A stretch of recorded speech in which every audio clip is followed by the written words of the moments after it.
Go and get it. Get it. Go and get that for Dad. Bring it back. Bring it back. Bring it back. Go, boy. Up. Come over here. Up. Give. Leave. Sit. Sit down. Go, boy. Move it. Get it. Go and get it. Go and get it, Wolf. Come on. Bring it back to Dad. Come on, baby. Come on. Get to Dad. Come on. Here. Come on, Wolf. Come on. Good boy. Get a kiss. I'll show feed him Wolf in a sec. I just Get a kiss, there baby. he is, he's coming. Get a kiss, baby. Get a kiss to Dad. Get that toy. Give me that toy. Good boy, let go. Let go. Big kiss. Big kisses. Big kiss on my baby. Kiss my bad baby on you. I'll show him the size of your feet. Sit. Stay. Sit. Straight away he sits. Put your foot there. Come on. You will. Come and get up. Put your paw. Nice. He wants to play the game. He loves it. I know. All my paws are getting ruined. I'll do. He's just a monster, isn't he? 6 months, 1 week. That's all he is. Not even 6 months, a week. Monstrous. The biggest pup I've ever seen in my life. Jobs. I've got to tell you, forgot all about it.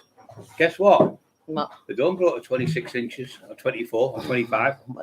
32 inches in height, not to the head, to the back. He's going to be up here. His head is going to be that tall when he's fully grown. He's going to be like a fucking donkey. I read up last night on them. The beige bulls, the woman in America made them. She bred them. Five generations she had to breed them through. And she said they can grow up to 32 inches. That's from the withers, which is the back. He's about 24 inches, 26 inches now. He's massive, him, like. 26 inches easy because he likes 24. Might be 26, 27. 32 inches. Can't believe it. I forgot to tell you last time you put the phone down on me. Puts the phone down on me all the time, you know, guys. Cuts me off like that and it goes, not accepting the phone call. Fucking bastard. You do that, don't you? Raging. Sorry, I'm on early tonight. The Wolf, I couldn't believe it. So I read it last night. Welcome to the show, everyone. Freedom as usual, Fit On Fest. The only way is crazy media. Is that Emily, that one? Or is that the other? What's the other girl now? 2 girls now. 3 girls we've got on. Get Maria comes on now and then. We get Carol. Get this lady here. Charlotte, I can't remember now. Don't not being ignorant, I just can't think. Emma. The only way is crazy media. Brian and Emma. Thank you. Crazy. Fred Wolf, he's big. That wolf. The wolf. Oh, he's huge, mate. He's I'm going to mention him tonight. I think he's. Well, you've seen him before anyone, Freedom. You've seen him. I only had him for about 3 days. I was throwing toys in the bedroom, and he went, "Oh, look at that!" He said, and then racing there, he said, "He's getting toys already. It's only three days. He's only had him. He's trained him already." So I haven't been playing that game for him for ages. She went straight out in the kitchen, got the rope to used to play tug of war. But you can't do it because the teeth aren't fully grown for 12 months, so you got to just let them win. You know, you can't let you have to pretend you're playing tug of war. But he was so he'd go 30 times for it and come back 30 times and fall asleep. So I used to tie him out in the bedroom upstairs when he was a pup. Well, he's still a pup. He's only 6 months. I've never known a pup in my life. I've had 14 dogs. So my mum and dad had dogs. So I've been round about probably 25 dogs, more people, 30 dogs. In my lifetime, I've never seen a pup grow like that quick, ever. We got him, he was that big. He was about 3 weeks old. He looked like a little gorilla, a little baby gorilla. I've got pictures of him, and he looks like, when I've seen him on the internet, when they were selling him, I'm going through, and he looks like an owl. Not like them owls when they're first born, they're all fluffy, hair all over. Looks like a fluffy owl. I thought, look at him. It was about 4 o'clock in the morning. I thought I would have got him. I thought he didn't look well in. So when I got him, and I knew he wasn't, they were selling him, the people sold him. And I knew that he wasn't fully grown. So for, I think it was 2 weeks, he slept on the bed with me. Well, nearly every night he slept on the bed. And I had to keep putting like no big thick quilts on to keep it in case he weed, because if he weed a little bit, just take it off, put another quilt on, but not like big thick, like a blanket. So we just put it in the washer, and then we just because he was full of worms when he come, so I wormed him. I've never known a pup have worms for that long. He got this medicine. It was pink worm medicine, and he had all these big worms like ragworm that you see in the beach when you go fishing, and size his little face. He was absolutely crying his eyes out, and all the worms were inside, eating him away. So wormed him about 3 times, and in the end they went, and then I did them again. But I've never seen a dog have that many worms in my life. I've seen dogs, you just get maybe like half a dozen and you worm them once and it's gone. But the mud kind of wormed him when he was a baby, because what happened is the mum has worms in them, so you've got to worm the mum when you worm the pup. The pups as well, because it'll just get back off it again. But you've got to watch them. If they kiss you, they can give you the worms. Humans can catch them. They're not bad things, but you just go to the doctor and give you like a special tablet. You can get it out, I think, off Tesco's somewhere. I think you can get them, and you just get it off them, and it's gone in a couple of days. Only waves crazy. Big up the wolf. Freedom. Hi there, Crazy Media. We're seeing you. I hope you're good. Yeah, Mick Morrells. Hello, Mick. So I haven't seen you for a while, son. Hope you're doing okay. I've had bronchitis. Hope you are well. Mick, I think, you know what? I'm wondering if I've got that. I've been coughing up, and I've been having like a panic attack in the middle of the night, 4 or 5 in the morning. So I'm coughing, and the phlegm's that thick in my throat. I'm doing that noise.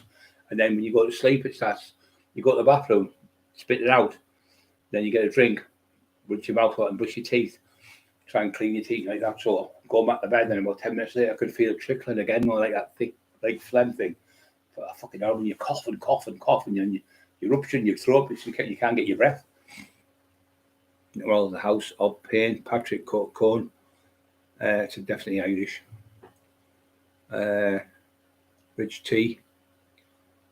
Is that supposed to be rich tea biscuit that you missed out? I'm saying high rich tea. 70 should be 70. Rich tea biscuit 78. I'll keep you fried. The Irish flag in up the Irish, which my family's from originally. They came from Vikings. Keep forgetting to get that thing down, that plaque. It's not a plaque. It's a family tree going back. I think it's 7th, 11th century. They went from Vikings into Scotland, stayed there for so many years, and then they went to Ireland. But Scottish is MAC, and Irish is MC. So our family's McGivern, so it's MCGIVERN. Well, it shows you the flag. It's blue and white, the flag as well. So the family crest. So I'm Uncle Tam McGivern from Redcar. He's from Cockerill as well, our family. So he went to college. He did a course, a few courses there. And when he was there, he got on the computer and found the family tree all the way back. He gave it to my mum. My mum gave it to me. So it's in a little brown thing like that, which we call it there. It's like on a yellow paper, and you can see where all the family's from, and it tells you where the clan of the McGiverns are from. I think a lot of them left in the 1940s as well because of the potato famine. I think it was the 1940s or before that. It might have been further back. 30s, 40s for the potato famine. We were all starving. We were all going to America to get jobs and stuff. But a lot went to Scotland, split up, went to Scotland because of the potato famine, I think it was. House of Pain, are you okay, brother? Yeah, Rich Tea Biscuit 78. Yeah, I know all my people on here. I know where they're all from. They're all good people on here. I love them all. Are you up? We're in Corrado. Hope you're okay, brother. If you're watching, we love you all the world. We're here for you. He's going through a hard time at the moment, guys. He's sent a text of the day, really down, depressed, and that. So if you give him a little shout to Wayne Corrado, he always comes on. He's a great lad, and he's really feeling down at the moment. So really, really, really poorly. He is really bad depression. So I told him, I said, listen, you got to keep believing it's going to go. Keep believing because it's going to go. Because that's why I put that post on night. That was for Corrado, the one I did last night about people with depression. And everyone has that. No one in this world is perfect. Every single human being on the planet gets depression. Some people have it when they're 5 and 6 year old and think, oh, he's just a whinging kid. It's not. They're depressed. It's like dogs. You see dogs get depressed, They really get depressed if they don't go the walks or don't get the love. He's one of them. My dog's the most loving dogs. Every dog I've had, Scrappy, all of them. So your kids, what you make them, it's the parents, right? But your dogs are the same. You can have beautiful dogs. You can have nasty dogs that bite people. I'd rather have beautiful dogs, feed them properly, water them properly, and give them the walks and give them the love. They live a lot longer when you give them loads of love and cuddles. They're just babies, proper babies. We look at Scrappy. So, and that's what I've got to tell you. I thought they would only grow like a normal Alsatian. I've never had one of them. I've had 2 Alsatians. I had one called Sadie. Obviously, I've used the name Sadie because it's German. And one was called Elsa. That was German. So I had 2 Alsatians. And I had Sadie. And Elsa was a Doberman. And Sadie was an Alsatian. Got both of them. One was a Baron where they couldn't have pups. And then I got another Alsatian called Jed. He was an ex-police dog. He was an ex-dog from Eston. And he was in the prison service, and he jumped, and he hurt his shoulder. But he was, and then their dogs where he said get them protecting for prison dogs for people who escape from the prison. That's what they were. So great dogs.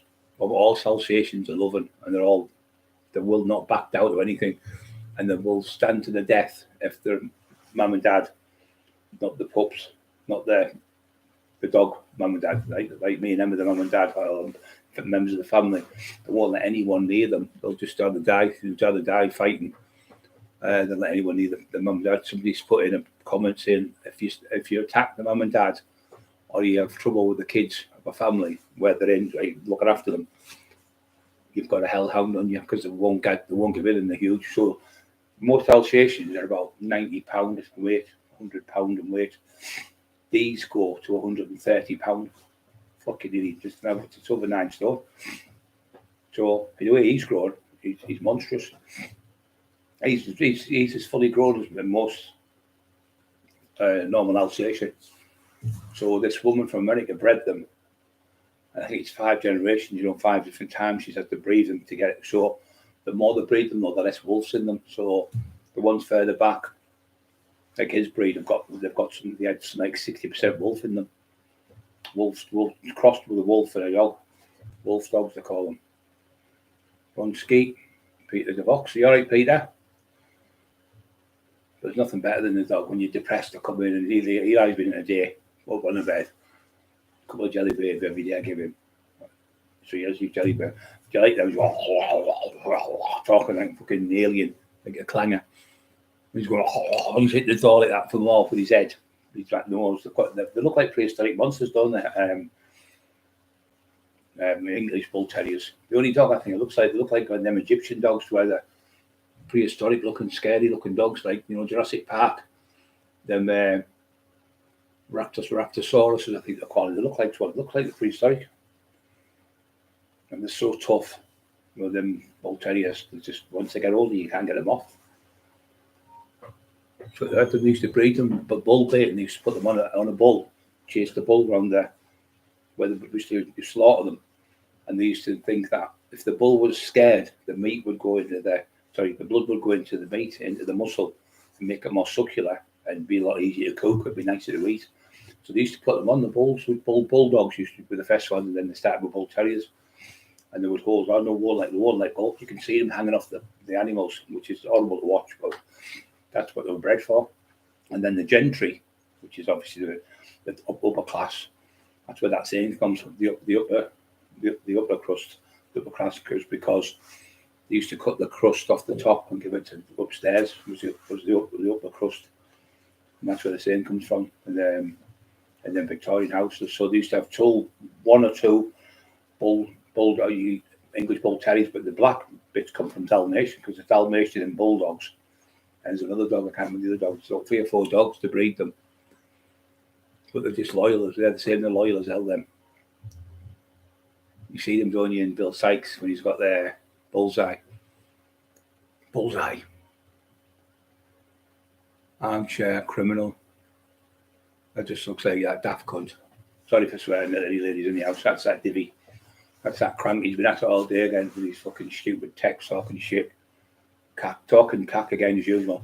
Saying, how many fights did you have in the Ring Pro? Never had a fight in the Ring Pro. Never professed to ever pretending to be in the ring. Well, I'm not like you fucking crank, pretend you were the ABA champion 3 years in a row, fucking bullshitter. You had 3 fights, you got stopped 3 times. Steve Mack was there, you got knocked out, unconscious, and they stopped the fight and you can't come back, kicked him out of the gym. Talking shit. He said, oh yeah, what?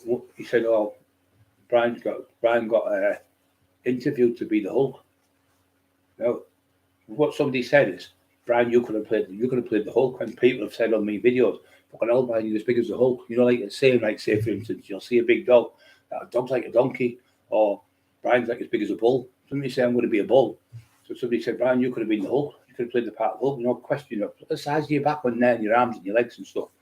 And people would say that just off the cuff, you know, talking about it, because remember the Hulk was out. Now, why couldn't there been auditions for the Hulk? Because the Hulk was out in 1978, I think it was, to about 1981. I was fucking about 7 stone. I was 12-year-old. Absolute cranky as. I got an audition for the Hulk. No, Jimmy, I think you're sniffing far too much of the brown sauce, far too much of it. So we're getting these daft things all day now. These things. I think it's a year tomorrow when I got arrested. So it's a full year tomorrow night when I got arrested for these allegations. I think they're going to drop them me. So I've just got a feeling. I think he's been told. I think he's fucking fuming. Got bullet heads. Yeah, they also got what they call them is a Roman nose. They say if they've got that Roman nose, like a big nose Roman. Because you've seen Eli's is perfect. I was talking to him recently. She knows a lot about dogs and bulldogs and stuff. Her family and that are into all them things and breed them. And she said the same. Just chesty cough, Mick. Yeah, you're right, mate. It's fucking horrible, and he can't get it up. Bad migraine. Yeah, I'm sitting nose. You know, I've been getting mate. Feeling sick, really sickly, barking. Like, you know, like she's going, what's the matter with you? I'm going, but I'm coughing. It's coming up in my mouth, a tiny little bit of spit. I'm on about like a tiny bit, like, you know, like not even a quarter of a teaspoonful. And it's like that thick. It's making me bark, like choking in my throat. And then I'm going like that, nearly thrown up at the sink. I've been boiling hot. I've been on sunbed. Yes, did I go on yesterday? I didn't think I went on yesterday. Yesterday I went on the day before. And I haven't been on today. And I'm fucking face is on fire, like I've been on the sunbed for about 10 minutes. You know, when somebody's on it all day, them ones on there are brilliant. That about 4,500, maybe more, might be 45,000 or something's paid for them. The sunbeds are marvelous. You go on, like I only used to go on like 6 times and go brown, but I'm not white, but I've got lots of bit of tan. So I haven't been on there for second day now. I've been on, so I'll go on tomorrow. It just tops it back up. I don't go on every day because it fucks your skin up. And I always put a bit of, I haven't put on at night, but I usually put a bit of Vaseline on when I've been on sunbed. But I haven't been on today, so I never bothered. Put it in your skin when you come out the sunbed. All the top models and that. I'm not saying I'm a top model. Oh, I thought to be saying that next to my top model. I'm the fucking twist. So I got offered the part of the Hulk. I never said that at all. I said people saying, well, Brian, you could have played the part of the Hulk. Me and now, like 20 years ago, 30 years ago when I was massive. He just tries to twist every single thing, you know. Sean Connor, welcome to the show, mate. Freedom. Andrew Williams. Andrew, thanks for coming back on. Great lad, you, Andrew, lad.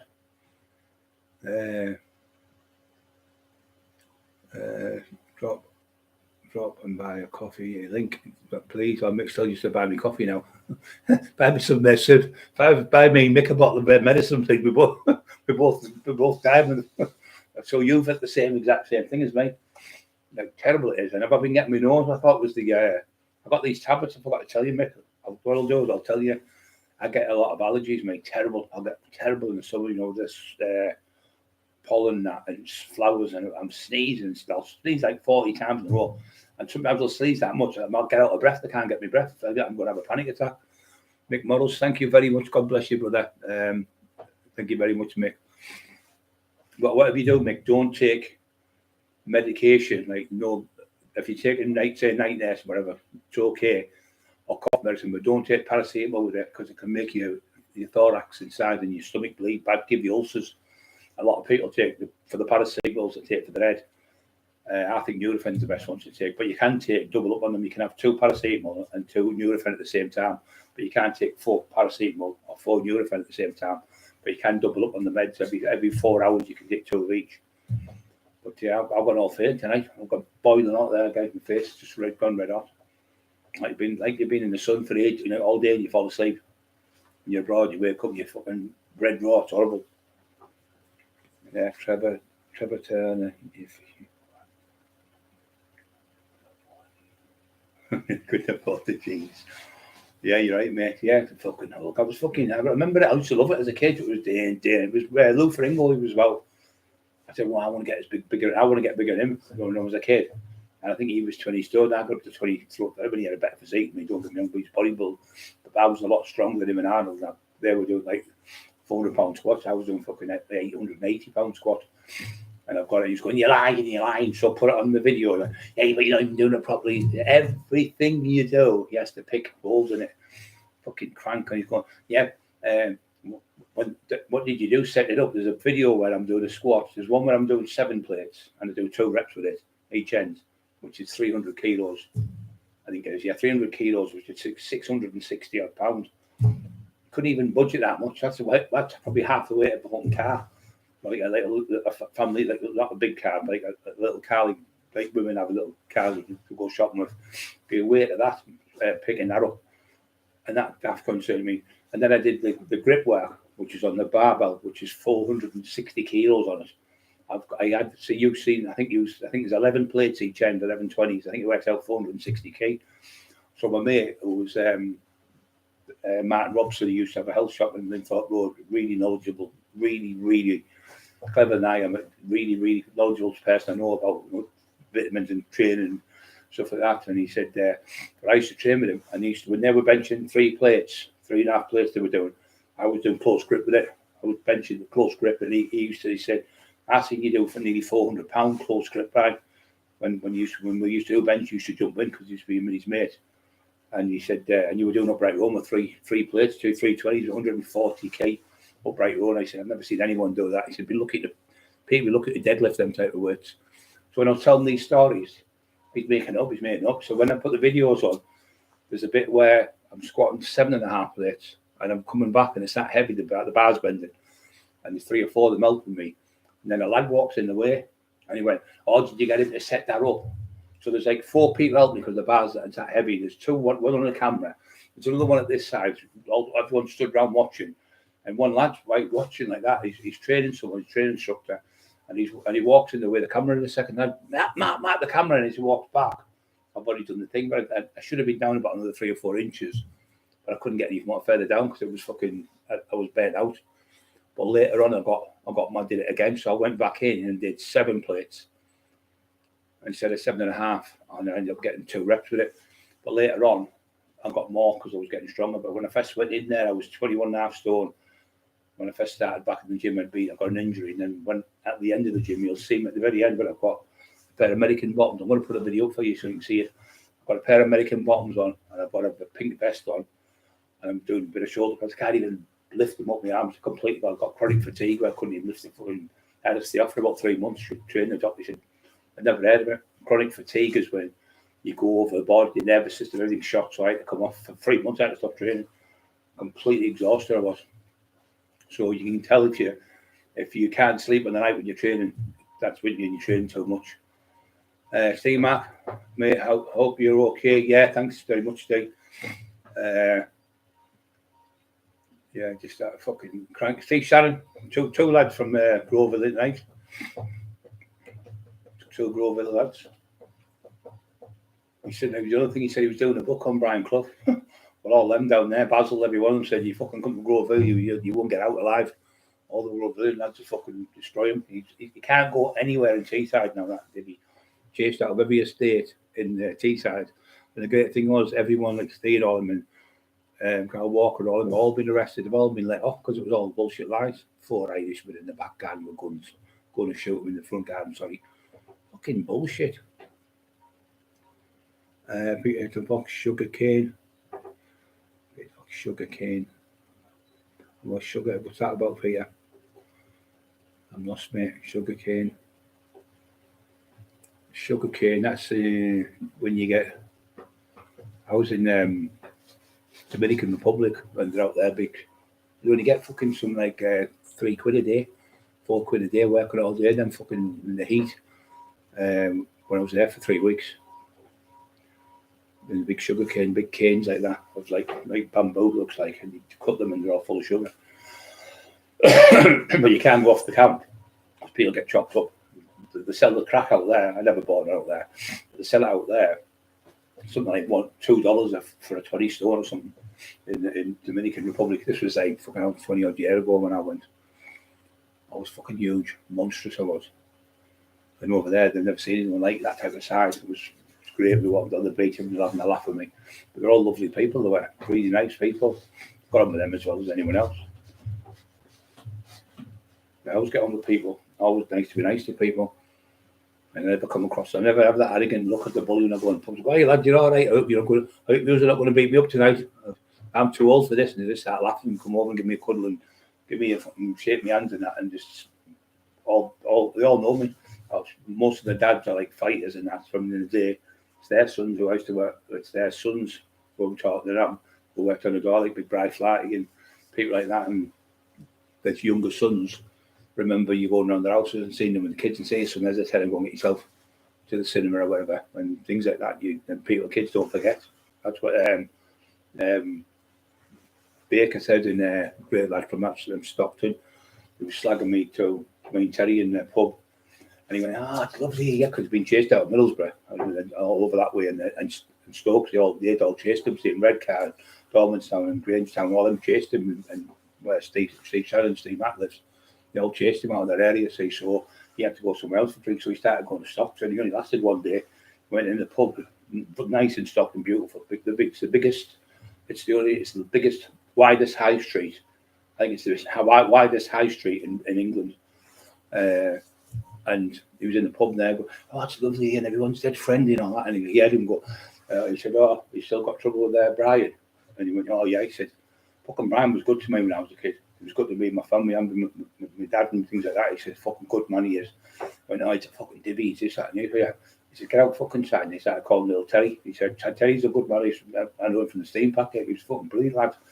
He said, fucking get outside me. And you went, hold on then, mate. So he put his drinks on the table and went to pretend to have a fight and ran out the fucking front door, ran up the street, knocking all tables over and everything. And it was like screaming at him. So Baker chased him out of Stockton. He can't go back to Stockton now. So he's not even in Teesside now. He's had to run away like a little coward, hiding in a police safe house. It's a year tonight, not tomorrow night.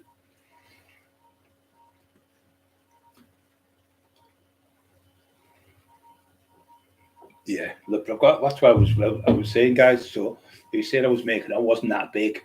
His legs weren't that big. He wasn't that strong. His chest was only a little pigeon chest. He had these little biceps were tiny. And you see me on the video with a vest on. I was 21 stone then. My legs on there were about 34, 35 inches. But I got to 36 and a half. But it pumped with the leg bicep, just being clever and measured them. They were 37 inches pumped. You get a half an inch on your bicep, wouldn't you, and half an inch on your tricep. So you've got to measure your arms, pump them up, and you'll get an extra inch on them. Just you say you've got them to that size. You won't get them the next day because obviously they'll go down. But you get an extra, you get an inch on your legs easy because your legs are massive. When you train, especially with my leg biceps are huge. You can see me when I'm doing that with the muscle in my legs just wobbling. But he's just jealous to death of people. I mean, look at us, we've got more people on here, like 51 people on here tonight up to now. By tomorrow, we'll have had 1,200 people on to 1,500 people. So you just rot with jealousy. Your channel's shit and nobody's watching it. Well, what's all these people on here for then? So it's jealousy out of it. Hello, Peter. Pardon me, I hope you are, mate.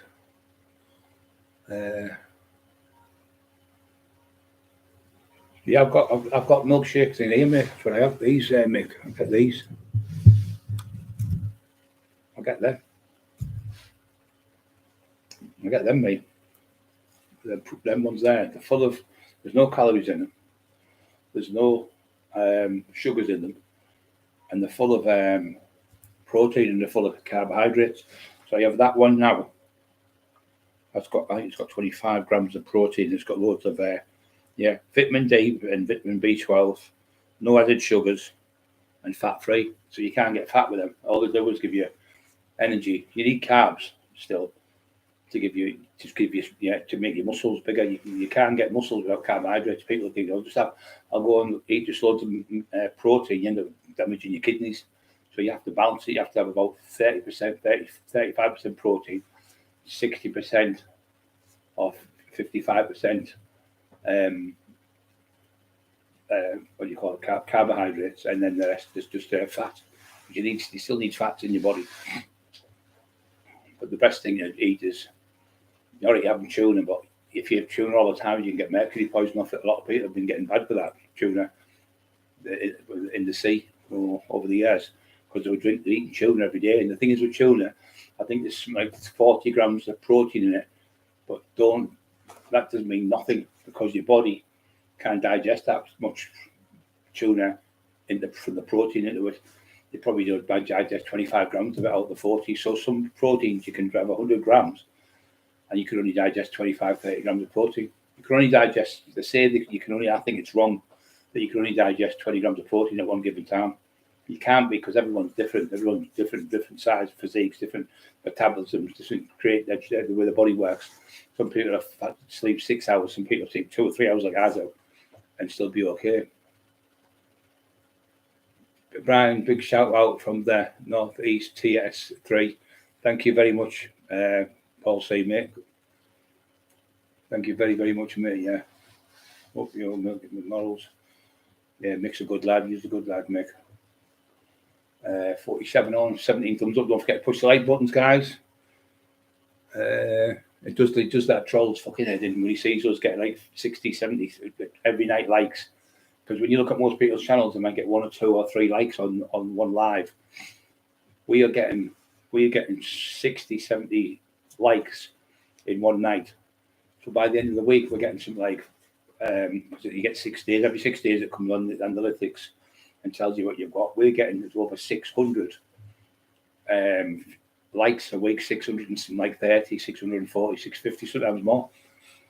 By the end of the 6 days, it's just do these fucking head, and you can't handle it.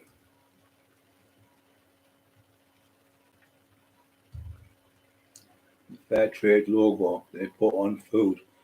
I seen something about taxis today. If you get a taxi at an airport or something, they're going to charge you a fortune, like €600 or something more, and you're going to get fined.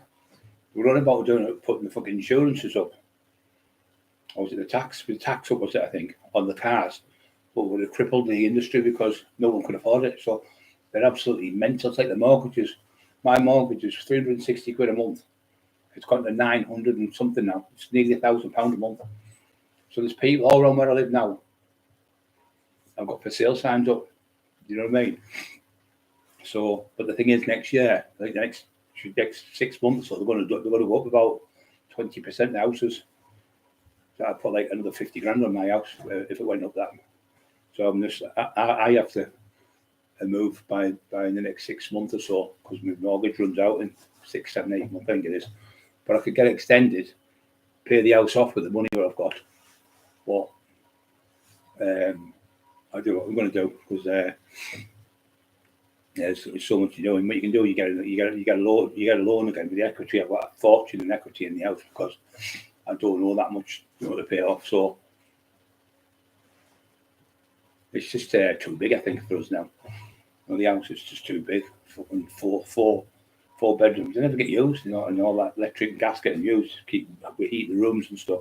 We're only in like 2 rooms. If I stayed downstairs on the hospital bed, sometimes I sleep on the embassy. I said, hey, next to me. When I went back up with them, I've been seeing for years. And I was getting married, and my Uncle Tam said, well, you couldn't pick anyone better, because I'll tell you now, I've known Brad before you, obviously, you know this. My daughter, my niece, which is now Chantel. She's a lovely girl, she is. And her son, lovely little kid. Emma's, my auntie, our Chantel's mum, she died. She had a brain tumour and she went in for an operation. She died on the table. She was only about a 12-year-old, I think, 14-year-old. So Emma's mum got cancer and she died when Emma was like 14. So they both like was together since they're about 12-year-old, 10, 11-year-old, something after they went to big school. And they're like glue together all the way through, and they're still best friends now. So he's got friends since they've been kids. I've got friends since they've been kids. He hasn't got that. That little cunt hasn't got one single friend in the world where he can go and sleep for the night or go and see someone. So it's all, he can't even go to his own family's houses, brothers, sisters, nephews, cousins, nieces, the one that have nothing to do with him. When I found that out, I thought, oh, can all these Western that I've ever known. So they won't even let him in the house. The mum locks the door. So my mum got my house, my mum goes, oh yes, sir. Hey, how you doing? Come here, I love you and all that. She's like, my mum's fucking mad when I go to the house. Oh, I love your son. She's 78-year-old, bless her. She's ill health because she fell down. That's how tough she is. She fell down the stairs, going to the top of the stairs, cleaning the house. A fucking 70-odd-year-old. She fell down the stairs, broke her hip, and had a heart attack. She was on the floor for 24 hours, paralysed, couldn't move, couldn't talk. And they came round, and the woman phoned me and said, look, I'm worried about your mum. She's answering the door. Oi, Liam Cush. Are you son? You all right, Liam? It looks like an English bull terrier, that is it. Your dog. I've got my eyes are fucking bad. Like, might be a kangaroo for all that. I can't know my eyes are that bad. Yeah, so I thought a kangaroo was a Scotsman locked in the toilet. A kangaroo. Yeah, so that idiot, he hasn't even got a fucking family member. It was the same. Nothing. His nephew couldn't see me, never. He said, look, all the family just want to wish you all the best in the world. We're not like him. And he come to the hospital. Well, Carol was there. Tina Shaw come. And all the lads from South Bank. There was loads of people come to see him in the hospital. Yeah, Mick Morrells, then thighs on those videos. Well, that was me about, I'd say there were about 34, 35 there, Mick. But I got them the 36.5 inches. I couldn't fucking get them. I could get them to 37, which is 30, 35, 140, 144 inches in circumference. That's why I couldn't get my legs in the kind of, I'm fucking full of shit if you can't get your legs in the steering wheel. Well, if you wet them out 35 inches out of 35, it's 75 inches, isn't it? So 70 inches, and then you've got the 6 and the 6, so that's 72 inches. The legs were when you put them. Mum used to say, "Fucking read." I remember being in a caravan with all the travellers, and one of them used to have in Middlesbrough, the travellers from Bowsfield. There, every time we went to fight, they would come with us. I had loads of fights and stuff, sort of trouble out for them as well. Like they are family to me. When I go and see the mum, seen the other week, she always cuddles me. I love your son, and my dad always, Big Charlie, always comes and gives me a cuddle, and that. He loves lovely people. They only live right up the road from us, and we got him with everyone, you know, big people. Like him, that idiot, he can't see anyone. He can't. No one talks to him. Nothing. No one has nothing to do with him. And he sees people, and he runs in the street, runs away from people. You're fucking hiding from everyone. I'd hate to have that type of life where no one likes you. Fucking hate it. I buy them Tesco ones you drink. Oh yeah, the whey protein. Yeah, they're about 10 rand there, Mick. Is that Mick saying that? Or was it Mick? Was it? My eyes are getting worse. Should have went and fucking. I went to Home House for my glasses. I got them in Home House. Ones you drink. Yeah, Peter. Yeah, they're good, Peter. They're really good. The deal though, and they're £3.50. Some of them. Yeah, I think they have £1.50 in the sale at the moment, but it's something all that messing about and pour the powder in, you spill it all the fucking floor, and then you wash out all the fucking balls. And my hands being bad, I can open the lids now. The hand's fucked, but I hold that there. I'm going to open the lids with that hand now, so I'm getting there. Today's probably been my best day I've had, even though I'm in the agony. This still, it's spasms what I'm getting. So I've been doing this. What I've been doing is I've been looking at every fucking permutation in the book. So there's a lad called Cliff. He's really good, this lad. He's miles ahead of me. Really, really clever. Cliff, what's he called?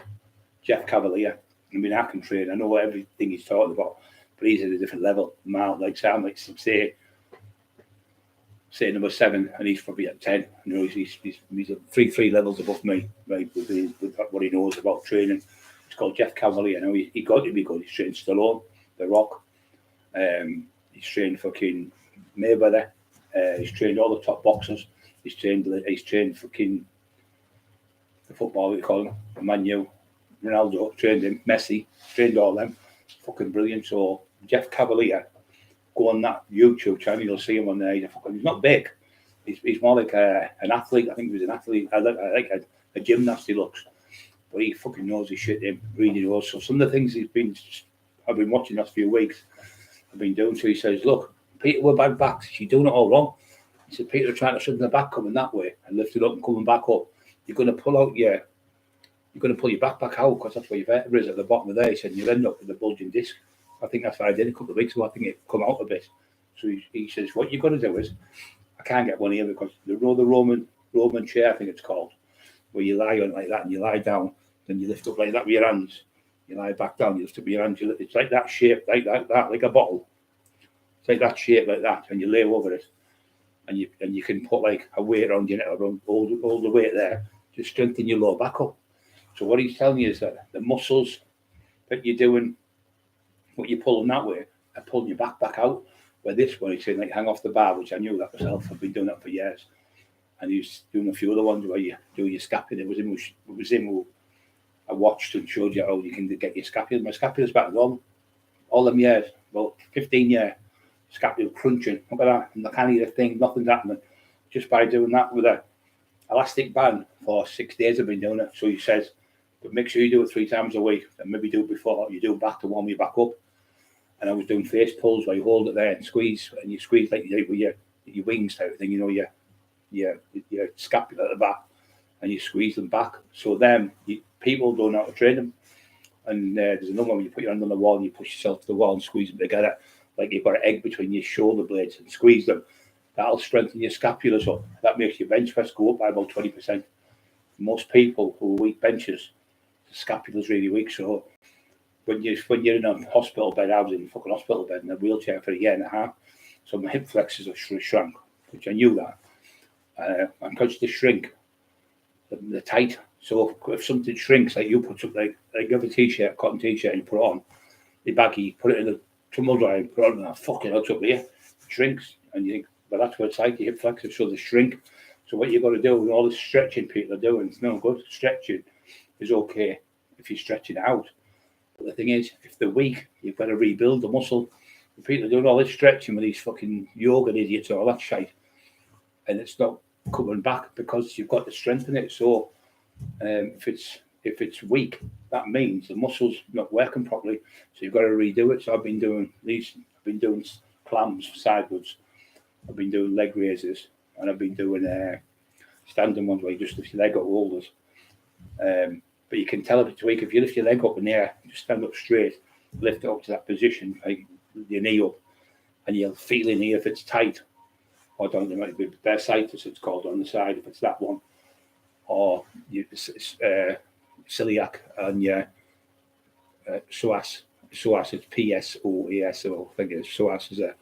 And then you've got another, you might have an interior tilt in your frame. So if you have a look at your hips, stand in the mirror, take your top off, so your underwear go up to there, put your hands here and look and see if your hips, right, are like that position. Now, if your hips are like that, or like that, whatever way, you've got an interior tilt in your hip, and that's why you're walking funny, and that's why you can't sleep tonight, because you're sleeping on probably your right side all the time. So what happens? Gravity pulls the weight down.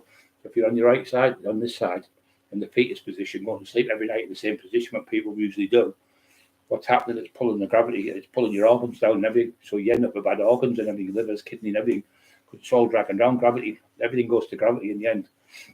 And you get fat, your belly comes down, so it's gravity pulling it down. You can't stop that. So what you've got to do is you've got to learn to sleep on your back, or sleep on your left sometimes, change it over. But if you sleep on the right side every day, your organs, you'll get an interior tilt in your hip, and you'll see your hip. And what other giveaways? If you go to squat and your balance goes, that means you've got an interior tilt, and it stops you if you're balancing your squat. Another one, if you can't squat good, it could be your ankles. Some people, I was really good. You see me squat on there with 700 pounds, but you've seen me with 500 pounds going all the way down with my ass about that much off the floor, putting like 5-6 plates on and going all the way down, stopping, and then coming back up. It's fucking 10 times harder than just doing one rep for 700 pounds. So you do, when I was doing that, I could do 6 20s each end. I never videoed it because I was going to Sheffield. I never went to Sheffield. They didn't fucking dislocate my knee doing 9 plates on a squat. So Baldy Chrissy Steve Mack can verify it because he knows little Brian, Chrissy Island and all them. They've got Chrissy Island, everybody knew. And Baldy Chrissy, who got trained to the gym at the Steel City, they went down there, Sheffield, and Steve there was a Britain's Strongest Man, and we fucking him now. There was a Scotland's one, and there was the big, what do you call him? From Sheffield, he was from. What was he called? Jamie Reeves, was it? Jamie Reeves, I think he was called. Thank you very much, Tony. Thank you very, very much, brother. God bless you. I do appreciate it, mate. Help us put money towards. Yeah, get me another drink. I'll hide that from them.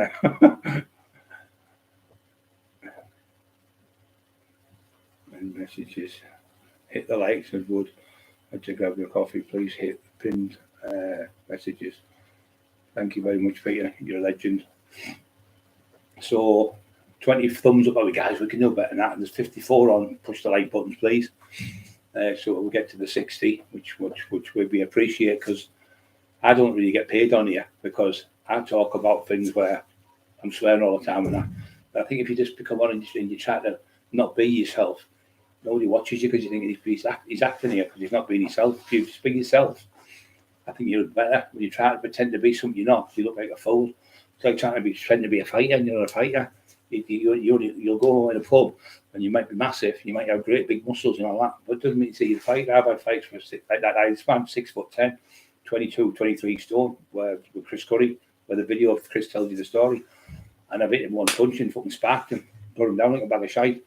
It doesn't mean because you've got loads of muscles that you're a great fighter. So I know lads like little Kev Howie was 5'7", about 10 stone. Pound for pound, he was probably the hardest man in Teesside.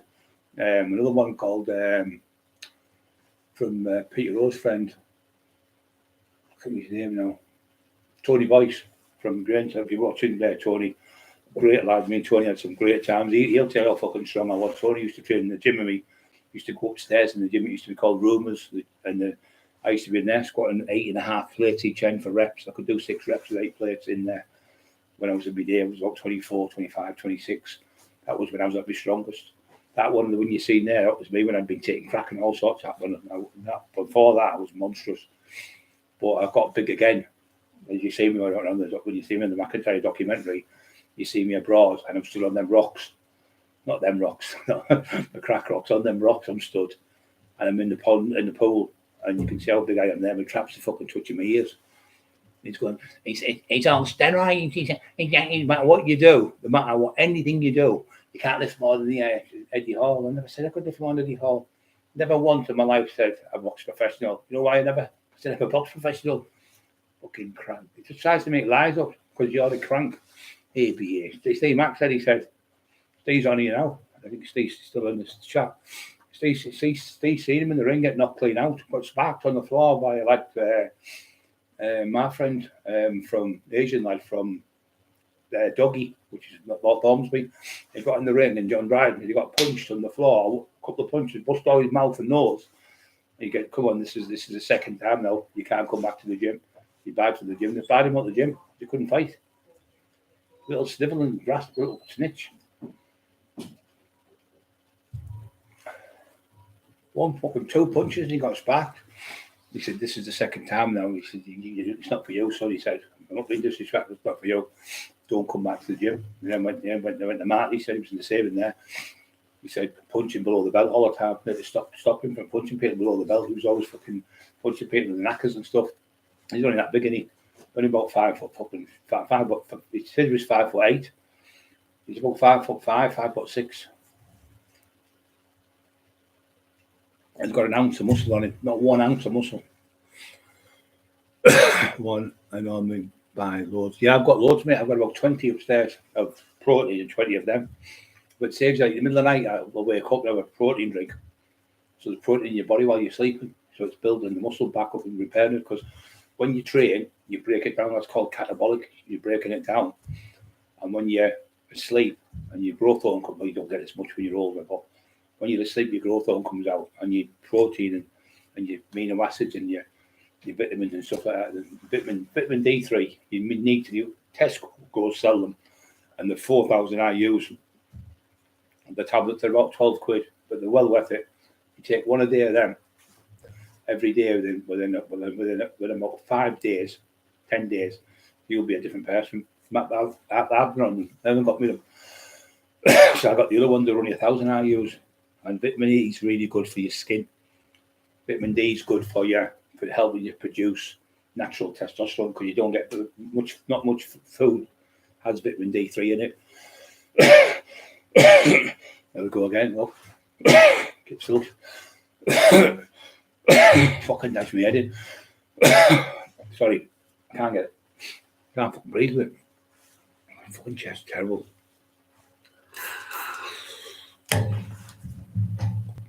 Fucking inhalers. I'm on them brown ones now. I've got cream one. I've got a really strong one, a red one. You can get when all dizzy that you go fucking high on them things. You can't have them in jail. Well, not yet, but let me have them in jail because you can get high on them. Fucking high.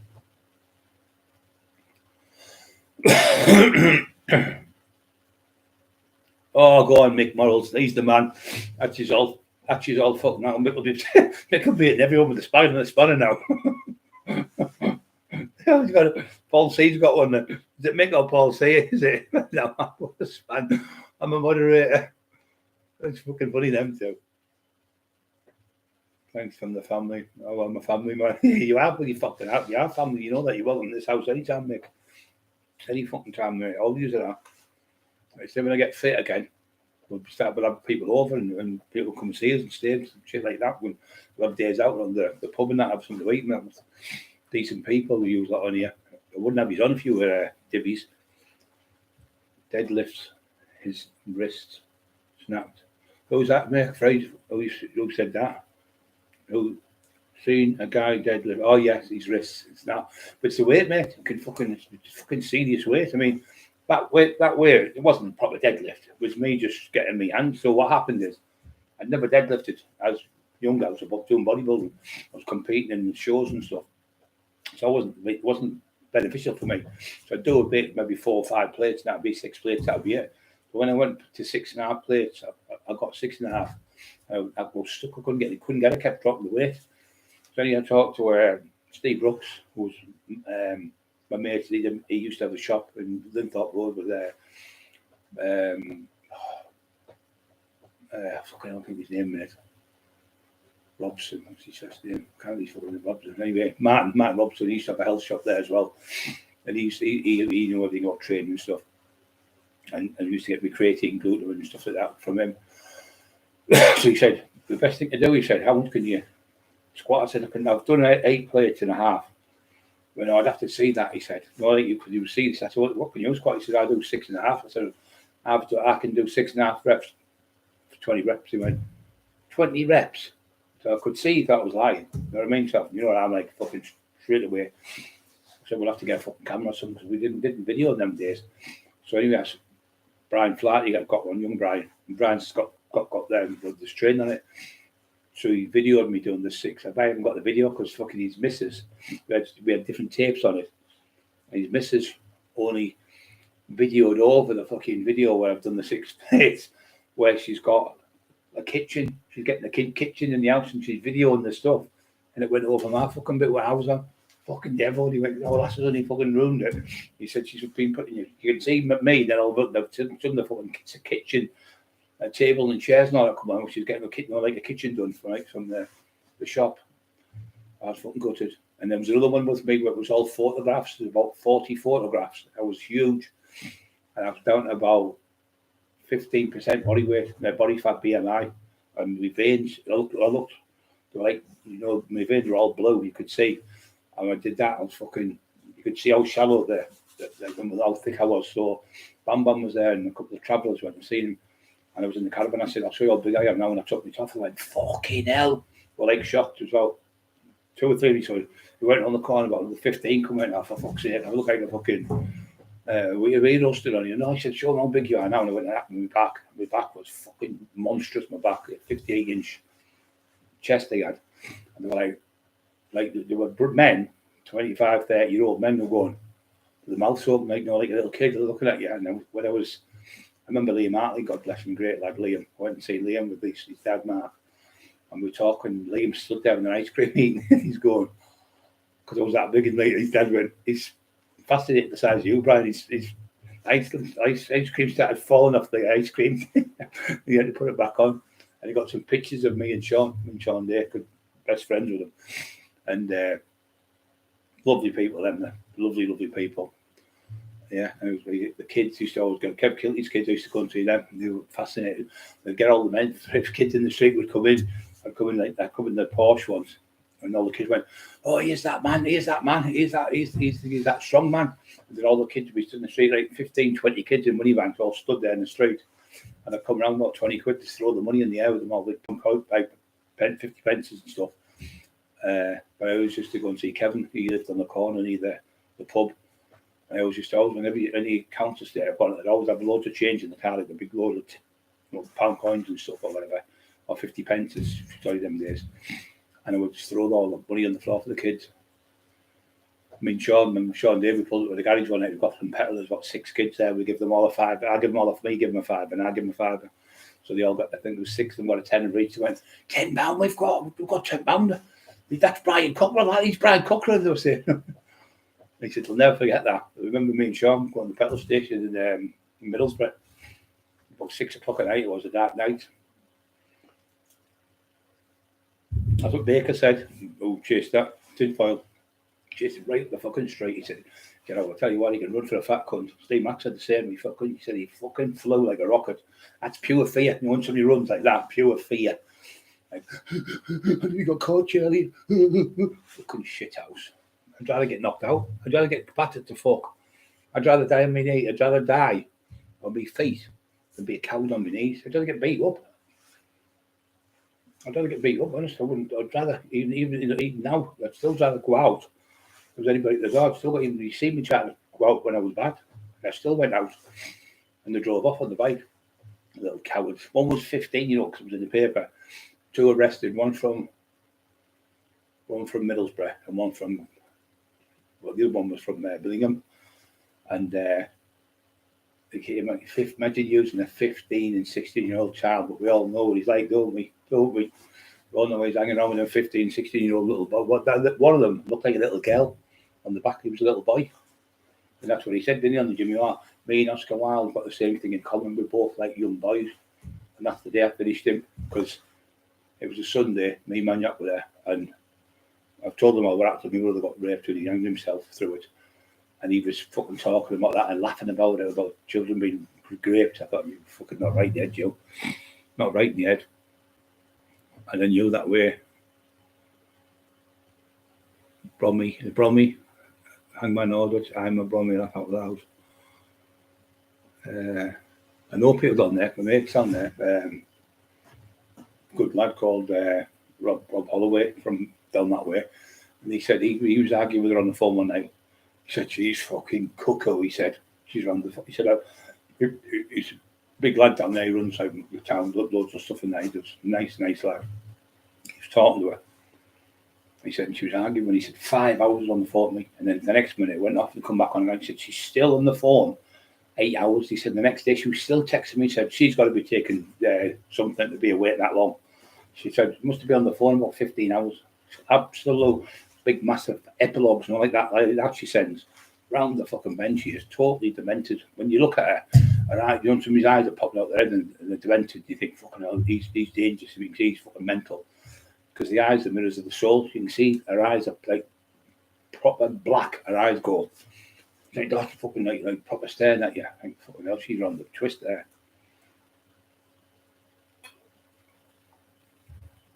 Hi, as a kite, Peter. Hi, as a kite. How are you? I'm on orders. I fucking kick his balls up the fucking ass. You'll be high as a kite. I'll give you high as a fucking kite. Look at all these.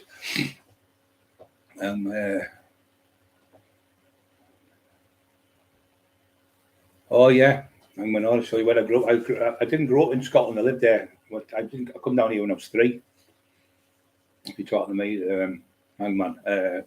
Court Bridge, it's rough, really rough. I mean, fucking rough. You think Mills was rough, but that's like a different level. Fucking absolute psychopaths. came down when I was 3, so but all my family came down here as well, all the Scottish family, so I had that accent all the way through until I was about 18, 19, 20. They blended in with everyone, just started talking like the people around me type thing, because with them, but I stayed with my family all that long. Every day it was my mum, Scottish, my auntie, my auntie Rena, my auntie Alice, my auntie Margaret, my auntie Anne, my auntie, what else was there? Yeah, that's 5, isn't it? Yeah, Rena, auntie Rena, that one as well, so. And he had all the cousins, all them are Scottish. And then my Uncle John, and Uncle Margaret, Auntie Margaret. And then there was old Frank, and old Tam. And then there was the Moyers, they're all Scottish, so for Marine. And then there was the Austins. It's called Steve Austin, my cousin. Not the Bionic Man, that's his name, Steve Austin. The dad's called Bert Austin, passed away now. My auntie's passed away. She was like, them 1950s film stars, beautiful she was, woman.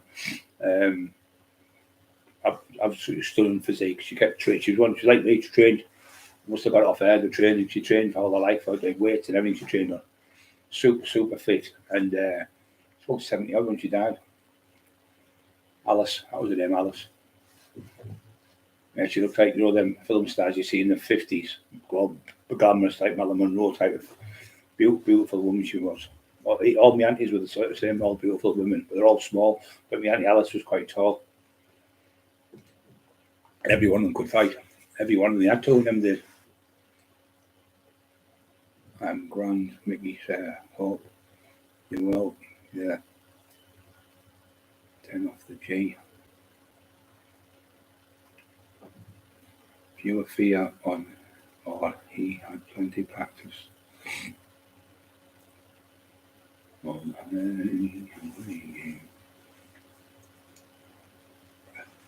Yeah, it's good to have nice people on it and good laugh, have a good chat. Was chasing me before down the bicycle down a hill proper fast. I ran into a bus stop. He smashed him clean into the bus stop. Who are you on about now? Or someone was chasing you. You ran out with the fucking stick right in the fucking wolf, right through the fucking thingy, the wheel. I've done that with someone before, but I put a spade through the little cheeky cunt up on my mum's street. It was not just the spade, it was a fork. My dad was doing the garden, and he said, "That's that lad that was being cheeky to your mum the other night." I went out right through the fucking straight. I said, "Yeah." Turned around and went right through the fucking bike when he was riding. Boof, boof, stood like that for about 2 or 3 minutes and boom, down like a bag of shite. He was doing about 15 miles an hour down the street. He said, "Here's that lad who was cheeky." Mum thought, "I can't hit him. He's about 16-year-old. You cheeky cunt." I told my mum like shit. So I felt good that day. Can you know, I stabbed the cunt with the forks anyway. Not about a fork, I bought a big fork that you do the garden with. So I stuck it through his, what do you call it, the fucking wheel. And it just went poof in the air, and he stood up in the air and I went boom and the floor like a bag of shite. "What did you do that for?" I said, "It's my fucking mum you were talking to tonight, and shit yourselves." Every time he see me, "Mummy, why, Mrs. Cockerill, you alright?" Maybe that lad's smashing now. She didn't know what I'd done. She said, "That lad's smashing now with me. He's always having okay, Mrs. Cockerill. Cheeky the other week. Cheeky wee monkey." That's what they say in Scotland. Cheeky wee monkey. Racing lady knows what I'm on about. But they say the kids were cheeky. Cheeky wee monkey. Fear or had any practice. Yeah. See what it is? A hero dies one death. A coward dies many deaths. So I'd rather die one death than be a fucking coward.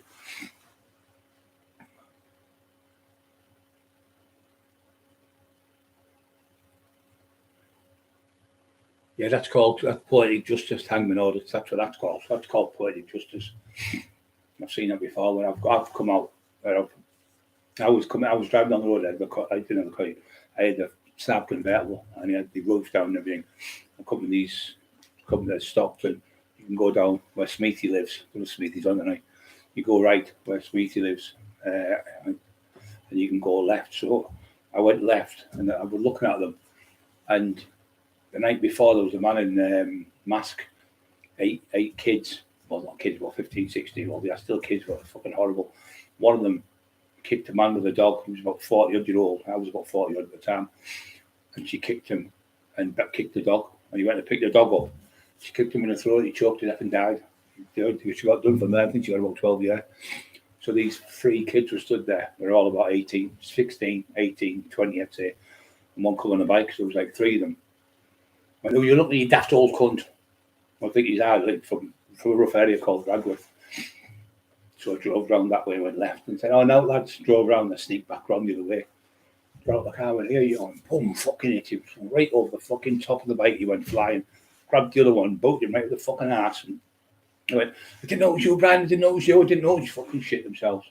So sometimes you've got to watch who you say things to, because you could, I know people, I remember one down in London did it. He was an Asian family, this lad. And when I was doing the beer business with them, multi-millionaires, these, about 100 million fucking pounds, multi-millionaires, and they run most of the beer in the country, Asian people, which is like Indians, not Pakistani lads, Indians. They don't drink, see. So, well, most of them don't.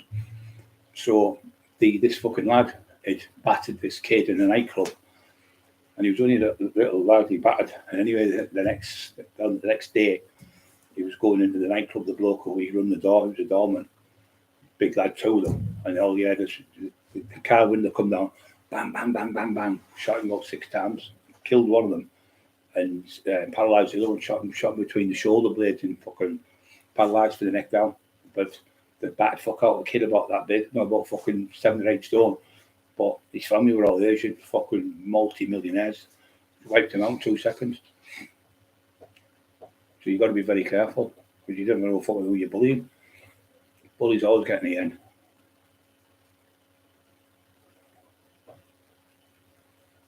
Yeah, bullies always get it. I used to get bullied at school because I had that Scottish accent and I couldn't read and write properly because I had dyslexia. And in them days, just thought you were fucking thick. And because you couldn't spell it, the teachers were terrible. They would say, "Right, Cockerill, do you spell such and such?" I go, I don't know, sir.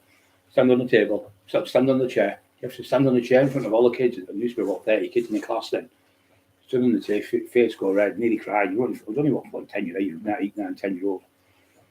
Right, how do you spell such and such, Cockerill? I don't know. So I stand on the table, make you stand higher up so you look like a fucking idiot. You have to stand, and sometimes you get really fall off the table, you want vertigo.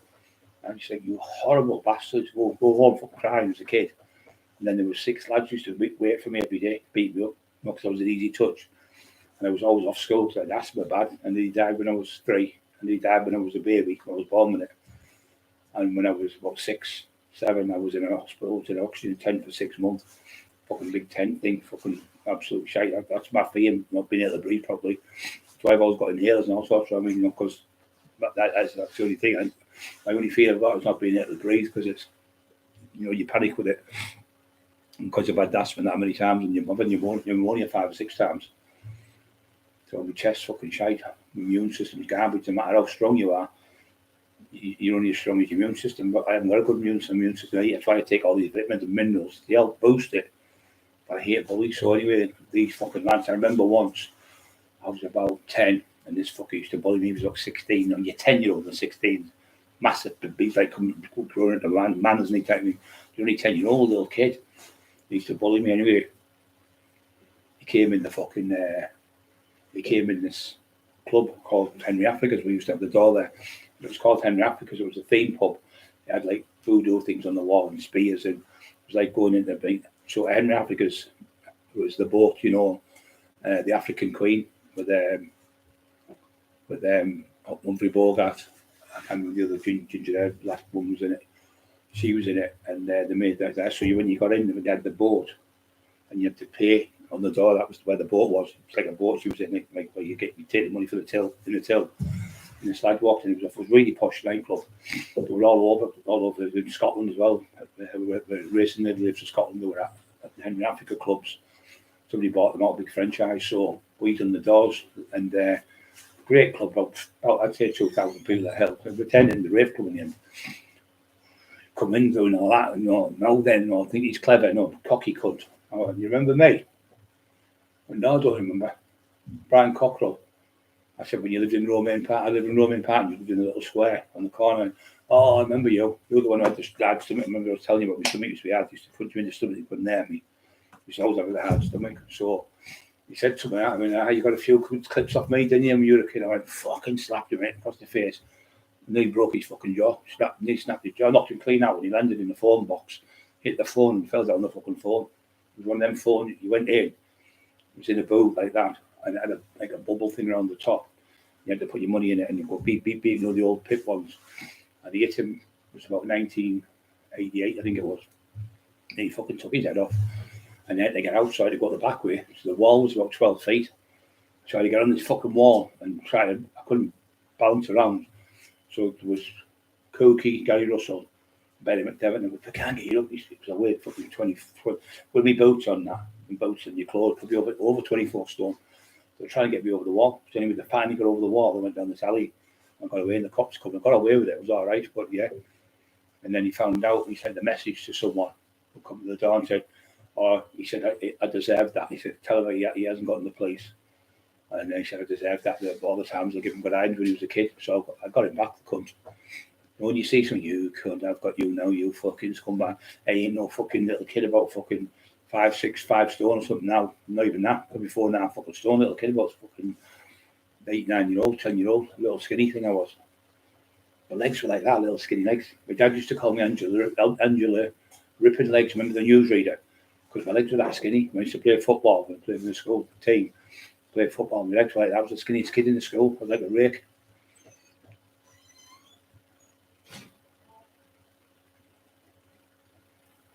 I haven't seen Steve. I came on the live. I was just trying to get, I hope he's okay. A couple of plastering jobs.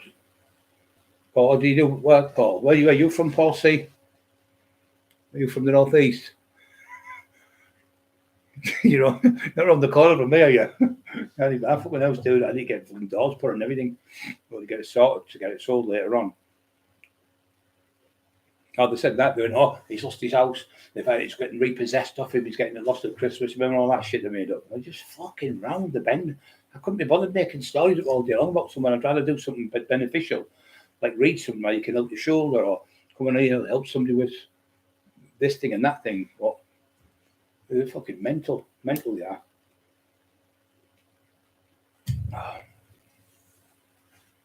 Yeah, Mr. Tinfoil, stay away from Borough. He's fucking hated. All the people Winnebacks fucking hate him. He got chased in this lad can box this kid. I won't mention his name. He was the ABA world champion, top fighter. He was mouthing off and called me in the pub in Eston Way. London, I think it was. He was in the pub there, blah, blah, blah. The lad went bang, bang, bang, hit him 4 shots. He knocked him out on the floor, but he wasn't knocked out. He was pretending to be knocked out on the floor so he couldn't get no more shots. Get up, you fucking coward. Want to fight him on a wheelchair, you fucking coward. Get up, you coward. I've never done that.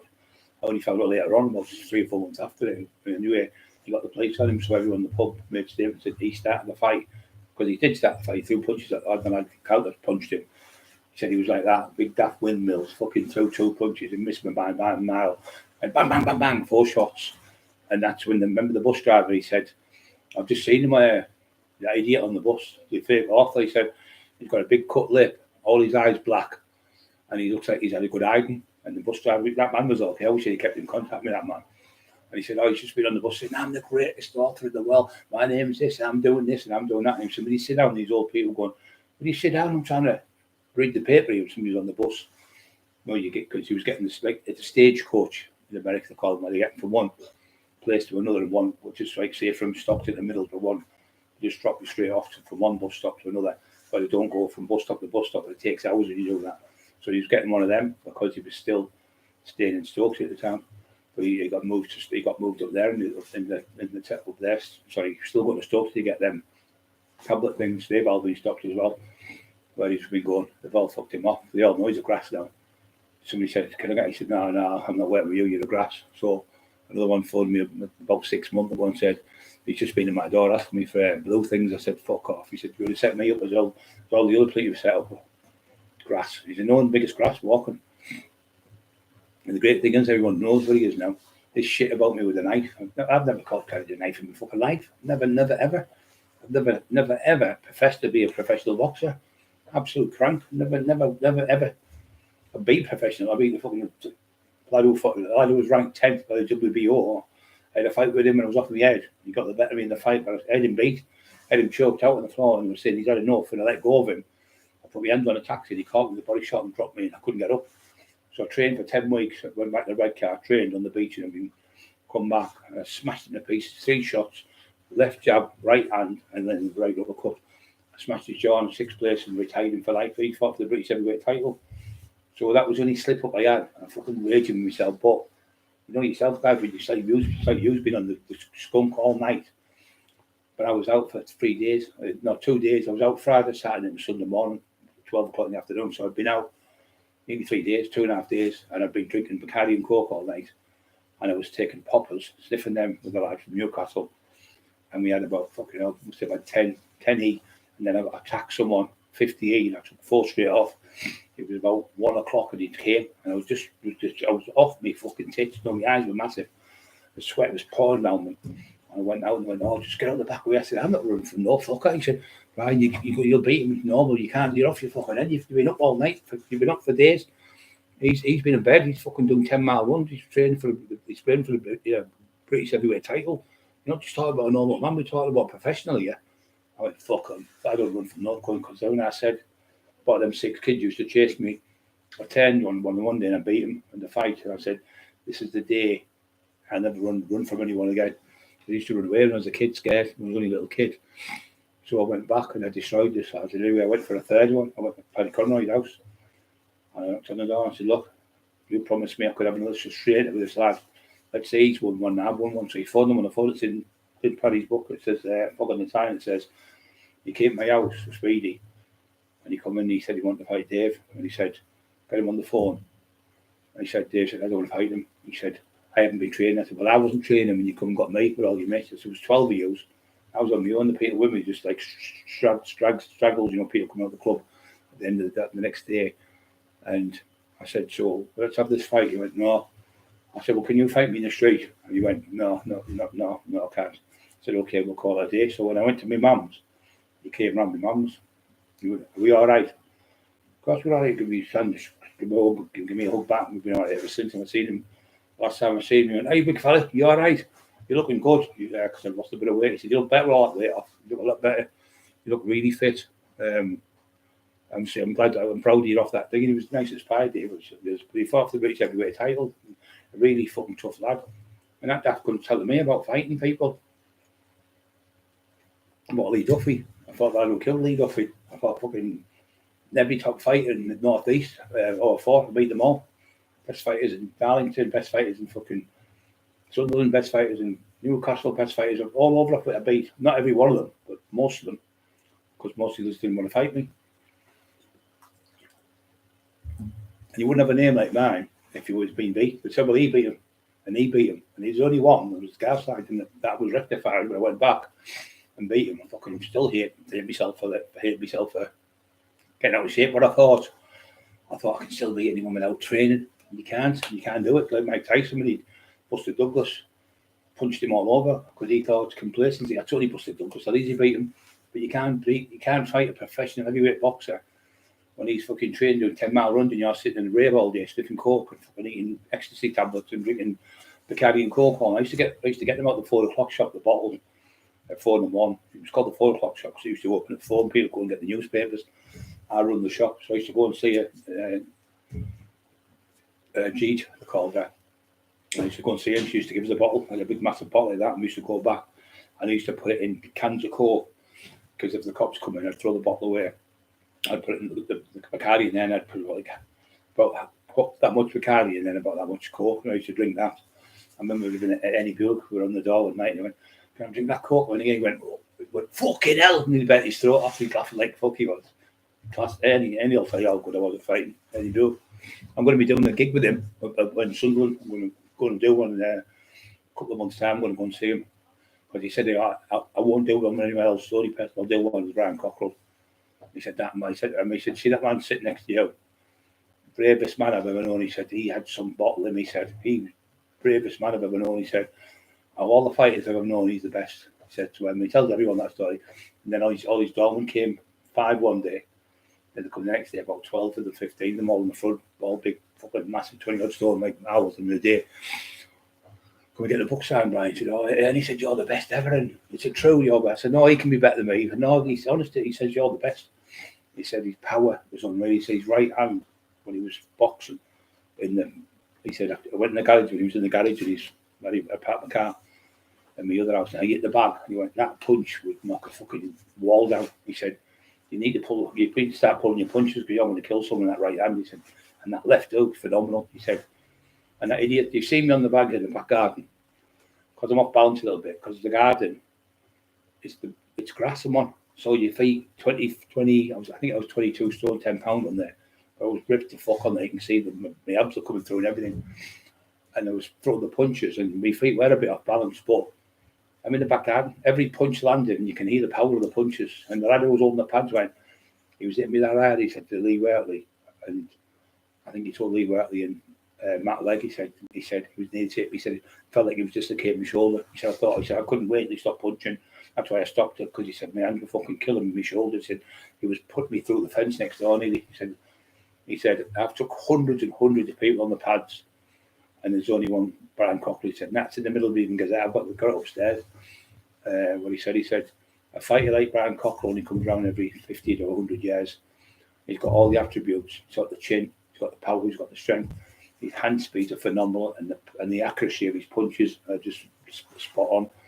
He said, so, in my opinion, he said, it's just a one-off, and that was in the middle of the Evening Gazette when we did the story. And he spoke about Richie Austin, my other friend with Northern Warrior, because Richie was the one who got me in the books. Richie got me in the book fest with when they did a book on somebody else up in Newcastle, and then he come down. He wanted to do a book with me, and I was going to be in a movie. It was about Lee Duffy and me. Me and Lee were going to have the fight. So the lad was called Andy Hutt. He was playing. He did really look like Lee Duffy, this kid, and he had the same height as him, like 6'4". He was like 6'2" now, and he was going to play the part. So I said, "Oh, then we'll have arranged fight outside." But he was an actor, and he was from this way, and he was going to play the part of Lee, and we were going to do the movie. He acted on stage. He was going to get me on the stage with him, in Billingham, and go and start doing acting there, because they act on the stage in there. And he said, there's another one in Smith's Middlesbrough, and so on, and Hartlepool, you can go on stage. It only holds about 100 people or something. But it starts you off, he said, do the acting. He said, so we'll do that. So anyway, he came for me one day, and it was a Saturday, and my car was broke. I think we got a flat or something. And when I'll take, he said, so we go down the town, do some shopping. Went around the town, got something to eat with him. I paid for the food and that. I put that 20 quid in the car. I said, no, I don't want out my car. I said, it's been brilliant. You brought me dinner and everything. So I got my book signed and everything. Got some pictures when he was over the moon. Anyway, he went. So I got a phone call the next day off his phone. Hey, son, you all right? He plays football on the Sunday.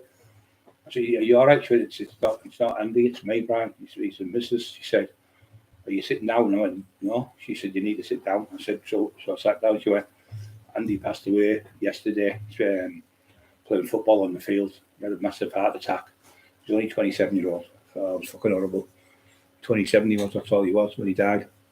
He passed away. So he had a valve, but it was wrong when he was a kid. Loads of people getting done in the years. He never took a drug or nothing in his life, just a lovely human being. Just to show you, that's why you've got to enjoy every minute of your life, because you don't know when you don't know when it's your last breath, or you're not going to live no more. So you could end up being like me, virtually paralysed. But the thing is, if you get paralysed, you still can live. People go, oh, I'd rather kill myself. But why would you kill yourself when you can still help people? Like me, I can help people on here, and I can help people in the streets, and go do's and stuff, and help people, talk people down from suicidal things. So you're still doing good. You might not be the powerfulest, big, best fighter that ever was in the old days, but you've got to think to yourself, well, I'm 60-year-old nearly. That was my old days. But now I'm saving people's lives by talking to them instead of having fights with people and sorting trouble out. Because I'd sort one, like say, there's like two estates, the Joneses and the Smiths. They're all fighting with them over something. Because you all know you're on your own estates. Well, watching the Adams are there, or the Joneses, or the fucking the Maguires are over there. Like fucking different estates with different. But there might be 20 in that family. Like big Irish family and maybe a big Scottish family. They're all fighting each other. So I go around and say, fucking me, and the mums would talk. Thank God somebody's come with some sense. Brian, will you tell Liz Give them all a good slap. Get in that house, use them, shouting at them, running 16, 17, 18-year-old kids. Better behave yourself. Look at the state of your mum. You've got your mum and you. Start screaming at them and shouting at them. Look at your dad. Look at the state your dad's in the house. Have some respect for your family. The windows going through and all that shit. So stop it. And they go, what do you owe you? I'd say, I don't know off you. That's how what I'll do. I'll have a nice cup of coffee or something, go in the house and sit with them. And then I'll go and see the other side. Say, guys, there's no need for this. You're going to get yourselves locked up. You're all fucking friends. It's that fucking daft coke you're taking. That's what's making you paranoid. And people like that fucking rat. What do you know what he used to do? He used to go, the woman told me, she said he used to be one family go, he's been saying things about you know. And then because he would fall out with him, he wouldn't give him something. Make sure he's done me out like a proper horrible fucker. And then he said he could fight you. And then they start fighting over him. And then they found out, she said, he was causing trouble. He caused trouble in an empty house. His own mum won't even let him in the fucking house. So it just shows you how bad he is. You build a legacy. People from Borough do not run. Fuck. What's the point of running? Because in your head, the rest of your life, you'll be running. Well, I'm trying to get the good hiding. When I fought 10 army lads one night, but the lads were helping me on the door and that. And I fought 10 army lads and 2 lads. I knocked 12, 13 people out that night. I knocked them up, 2 unconscious out. But I put 13 people on that night. But there were different fights, 2 or 3 minutes with these ones and 2 days. And it was the army bases across the road. And they'll come in with these toga shirts, Tory subs was there, Tory Johns, Gary Russell, Benny McDevitt, me, Tony Bucko, Cookie. We were upstairs. I was the 4 Tops, no, down and that Paul Cole, the ones who sang that, was the 4 Tops. They came and they went, look, we're on top of the Pops tomorrow. We just want to come here and do like 2 songs, and can you keep them out? We can't talk to anyone. We're exhausted. We've been flying. We've been flying like 4 hours and hours, whatever it is, from America, 10 hours or something. We just want to get our heads down. So I think we went to Manchester and then got the taxi through. So I said, look, this woman went, hey, yeah. I said, you can't go back there, love. I said, they've asked me not to let anyone back. I said, they're exhausted. They've been travelling, actually. I said, you've got to give them the space, you know. I've paid tickets to come in. I said, well, everyone else has. I said, nobody else is wanting to go backstage. I can't not let them see you, or I'll lose my job. And that's what I do. And he went, to my wife, I said, I don't care if you wife me. Anyway, he fucking tried to punch me. And I banged him. And then the brother tried to punch him, and I banged him, knocked them both out. Anyway, these 4 toga lads didn't know their army until he went, I bet you can't do that. I don't know if it was fucking Paris or fucking wherever they were. They had red berets across the road from where the club was, because at the army base was across the road. So right across the fucking road was the army. Anyway, it's come running over, and I banged 2 of them and just put them down. But they just went down like bags of shit. They only weighed about 8 or 9 stone, only little. And anyway, run at me, and I picked him up, I threw him, and he went through the plaster in the wall, smashed a big hole in the wall. But the walls was like it wasn't proper that type of plaster. It was like them ones what you get in like films where the Hulk throws, where they throw big boulders on him, and they're only made like a polystyrene or something. It's like that type. It's like that because it was all built like a theme pub. So I grabbed another one and just shot him into the wall, and he fucking smashed to pieces. And then I ended up punching another 2 at the corner, and then I was fighting 3 outside, and it was pouring down rain. I remember it pouring down because the rain was coming down the drain pipe, and I was soaking wet. It was all splashing on me. It was like torrential rain, like being in the tropics. Anyway, fucking this other one had a go at me. He caught me a couple of shots. Anyway, I got him right next to the drain pipe, and I'm going bang, bang, bang, bang, bang, like a punch bag. And Cookie, Big Ben, one grabbed one arm and grabbed the other arm, dragged me off him and said, Brian, you're going to fucking kill him. Anyway, they were all over the fucking floors, knocked out and fucking cut and all that. And killed. Oh, we don't know more trouble and all that shit. I went, you shouldn't have fucking kicked off anyway. All over nothing. Just trying to be clever cunts. I said, anyway, fucking, what do you call it? Right, fucking soldiers. So anyway, I fucking bashed the fuck out of them all. And about, I think it was that Friday or Saturday night, they came back. 2 of them came back on the Monday, I think it was, and went, are we still all right to get in? I went, of course you're all right to get in. I went, you do another go, like? I went, no, do we fuck? He said, fucking hell. He said, we got wiped out there with you. He said, fucking hell.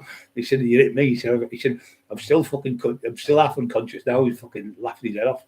I went, what was all that about? You went, we just fucking mental. He said, when we go out, there's Brian, isn't it? Brian, So when we go out, Brian, we just get fucking mentally. So we do daft things like we'll get an ashtray full of fags and cigarettes and drink it. And say, right, but you can't do something better than that. He said, somebody else will do something like it there. He said, like they'll say to some, but you can't fight him, that 25 stone, 26 stone bodybuilder. But you can't fight that Brian Cockerill. I'll fight him because they're full of drink and full of sniff. Yeah, don't forget specialites. I was telling you. So, yeah, bashed them all. But their mammy lads end up being friends of mine later on. They end up being really good. They used to come in every night, every Friday and Saturday, and they were nice as pie. And most of the time, I just used to let them in. Let the lads, they're all right. He said, aren't they on your fight the other week? John Black said, I went, yeah. I said, they're all right. He said, it's good like that. He said, because what happens then, them same lads, because you befriended them, you've knocked them out, you've thrown them, dragged them around, but you never took a little bit, you haven't stamped on their heads and you haven't hit them with full power, you've only hit them a fucking half punch. I've seen what you were doing because we were up there on the top. Bob Raw come and went, oh, Brian needs help. We went, just watch. Tony Stubbs went, watch the master. He said, what's this? He said, there might be 10 of them, watch in a minute. And then he said, fucking, I'll look at him go through them all. It was fucking, he said, and we used to do that all the time. It was fucking mad. But the thing was, you can't do that now. You get locked up, people grass you up. Nobody would make statements in the old day. You break their jaw, they'd stab you or shoot you. I never got shot. I don't know. I mean, stabbed you fucking holes all over you. Go to your auntie. Said your auntie was a nurse. She stitched me up. You're going to have to go. Listen, son, you're going to have to go to the hospital. You can't get them. She get me some antibiotics at the hospital, allegedly. He had to. He didn't go fucking police. She got beaten in a fight. The only one I ever got beat was that one. Fucking nightmare, innit? Hundreds and hundreds of fights till I got beat. Fucking useless. I had him on the floor like that, choking him. He's going, he was doing that noise. And Addy went on the door and went, Brian, you're killing him. And in my head, I'd had 4 about 30 minutes before it. I'd had about 10 or 15 in like 3 days. And so the ones I took hit me all at the night. When I went outside, I swear to God, the lights were like that. I was like, fucking, it was like 100 candle watt bulbs that once shining in my face. Bright sunshine it was. And I was looking at him and he had like, where is he? He was like two of them, like moving like that. I thought, hit the one in the middle. That's the, and I was saying, there isn't one in the middle. So I just grabbed him, knocked him in the face twice, and he dropped him on the floor. And he got up and come again. I grabbed him in a judo hold and I threw him on my side like this. Flicked him over there, threw him over your hip. We went straight on the floor again. And then I elbowed him in the face. Dropped him, punched him.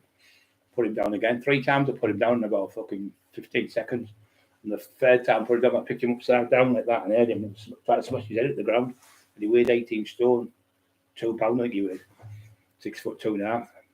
And he was a pro boxer, like I said. He was doing 10-mile runs. I was doing 10E a day. 10E. Yeah, fucking hell. So he shook my eye. I got a black eye. I got a black eye and I got a broken rib. That's what I got from the fight. But I bit his ear off as well, so he bit his whole ear off right down there. It was hanging off on a thread. He went, look at that, you've done, look at that. I'll bite the other cunt off. So the second fight I did, I bit the other one off. I bit his whole ear off the other second fight. I punched him all over. And I got on top of him, I was bashing and banging and banging. I was going, I've had enough, mercy. He was shouting. I went, no. I let you last time, you're not getting him this time. That time, I just fucking destroyed him. But there was hundreds of people seeing the fight in the foyer. In the club, you see them saying on the internet, you'll see it. I was there, and there was the Dave Garside Brian Cockerill fight and the second one I was at. But all them times we had them clubs, that was the only one that come down. It was all over, they were trying to pinch the door for me because we were making that much money. That's what it was all about, really. It was got fuck all to do, nothing else. Taxing someone. And we're coming down selling gear in my club, and I stopped them. And then they tried to fucking infiltrate to take the thing off me. So they got the club when I was in hospital. I couldn't do that for a couple of months. And when I came back out, trained for 3 months in Redcar. 10 weeks I trained, and I went back and I fucking destroyed him. I had a picture of his head on the wall. I kept looking at the head and I kept punching the back. Fucking wouldn't give you that, and all. I constantly brainwashed myself every day. I was doing fucking 500 press ups in the morning, 500 sit ups, 500 press ups in the afternoon, 500 sit ups. I was doing fucking not a long distance run. I was doing sprints up banks and walking down, sprint up the back, like 10 sprints up and 10 like walk down. Super fit. I dropped a bit of body weight, so I was fitter. I had to fucking smash it to bits. He said I had no chance. He said he was just too strong. And you can't box someone when they're grabbing you and picking you up and throwing you and fucking banging you off the floor and stuff. He said it's too strong. It's just too strong for anyone. Hit the thumbs and like buttons.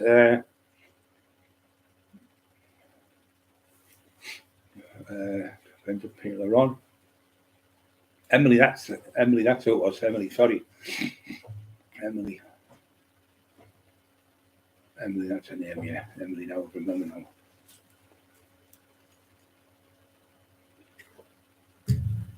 Yeah, you've got to be cool and you on this proof.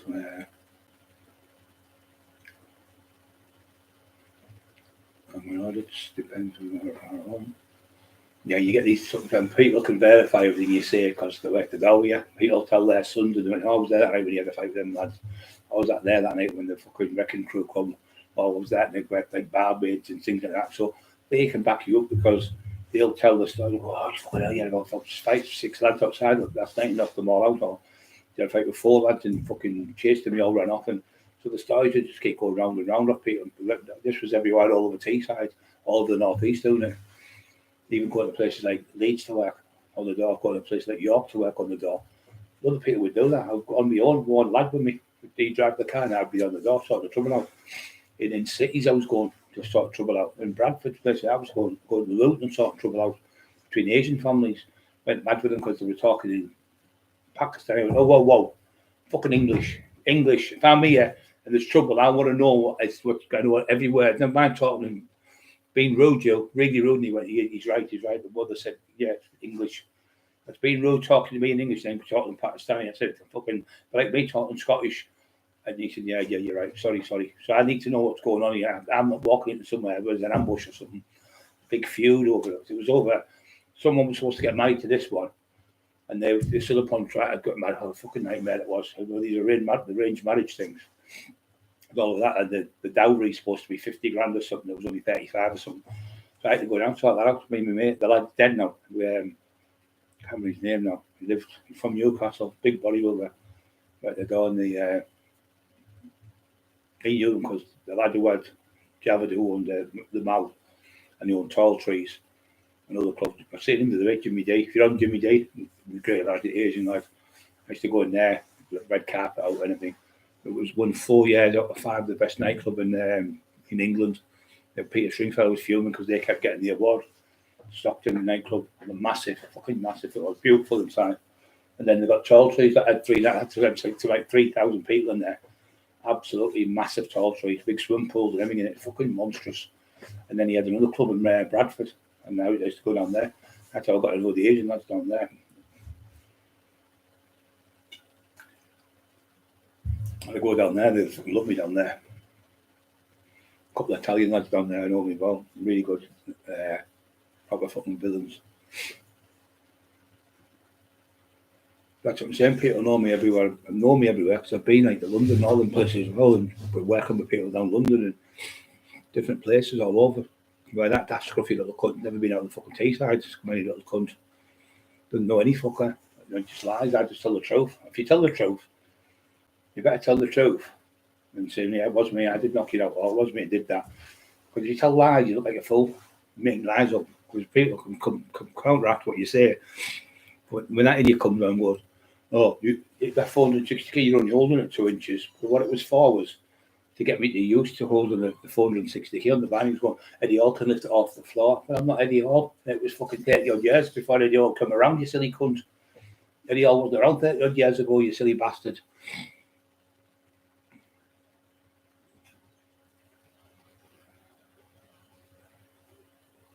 Channel McMurrow's still on strike. Paul C.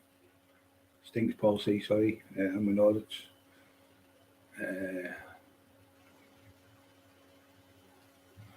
Yeah, chill out tonight. I'll say it won't be passed. Yeah, comes up, mate. Chose. Bally, not a Bally. Chose a Cali, not a Bally. Ryan John David Jenkins. His Honourable Ryan John David Jenkins is sitting at the bar. Sounds like a barrister, doesn't he? Or the tops of that judge.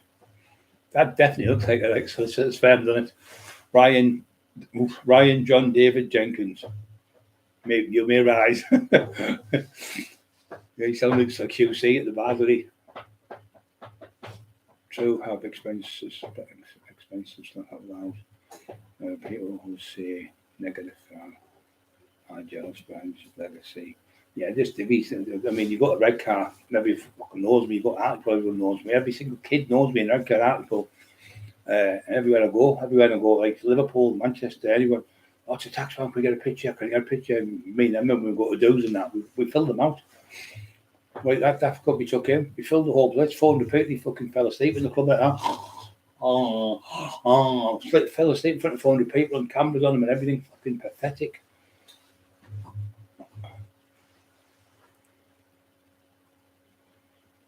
Choose a spliff, not a lift. Choose a spliff, not a lift. Choose a spliff, not a lift. Fucking hell. No, anyway. Any questions off anyone? Bong. Not a bong. It's a song, not a bong. It's a song, not a bong. Bing bong bang, bing bong bang. Weapons of mass destruction. There's the fucking weapons of mass destruction. Carrying a knife. It's fucking really that way. I seen him pegging it down the road. How can I peg it down the road? I was laid in a hospital bed, paralysed. Fucking shit. Well, that's great because when you go to court with that and you just say, well, how can I be running down the street there? You're on there, I am there, in my house in a wheelchair. There I am there in a hospital bed. There I am here in hospital bed, my operations. Here's my records from the hospital to show you what the injuries consist of.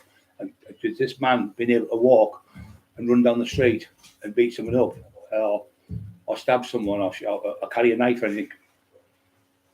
And the carers all come in, 5 carers are coming in, probably 10, 15 different carers used to come in. But one day it'll be 2 or 3, but 5 a day used to come in to help me get out of the bed and help me get changed and things like that because I couldn't do it myself because my hands, I was paralysed from the neck fucking down. Couldn't move.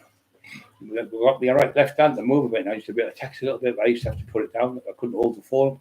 I couldn't even pick a piece of paper up like that. I couldn't grip it. It was just like the hand was just like that. There was no strength. It was just like nothing at all. You like that there, exactly, just like that. Look, there was no strength because the muscles weren't getting signals from the nerves. The nerves were all a mess because they'd been trapped for that long. And when they started getting signals, my leg kept jumping and stuff. She went, that's the signal that your nerves will come back because your legs jumping. And when I went in the shower and she had cold water, my foot was like, oh, jumping all over my foot. She went all that. So I had to get me, she had to turn the tap off and put it on the other way. Because every time I hit the water at my foot, the sensation was like somebody dropping maybe that on it was like a bottle.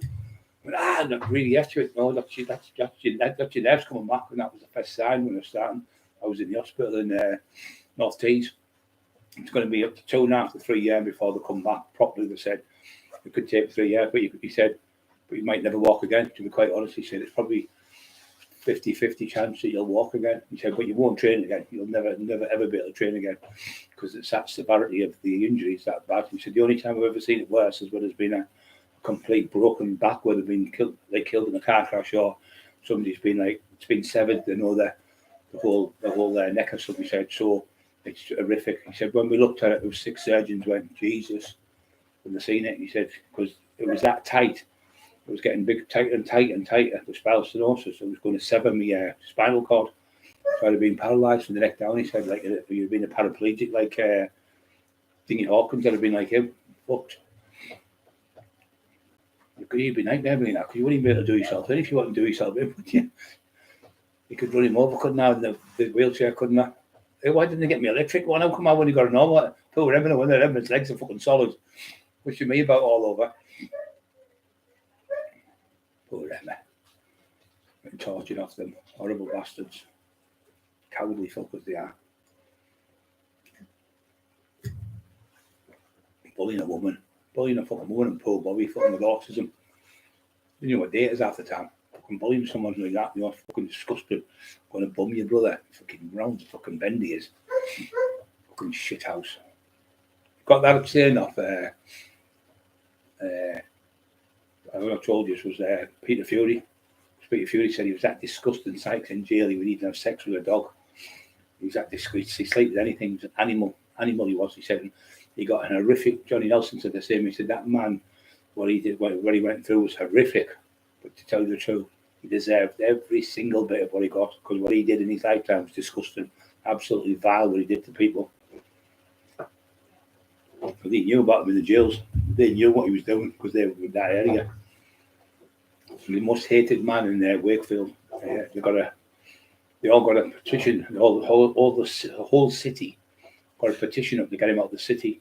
So the judge ordered him not to come back for 2 years. He got an order off the thingy. He was going to schools and flashing himself in front of kids and everything, and walking in there, Tesco's and I don't know what Tesco's or Morrison's or one of them big shops, and peeing on the bread, and then not strong, what would you call it? That treacly stuff.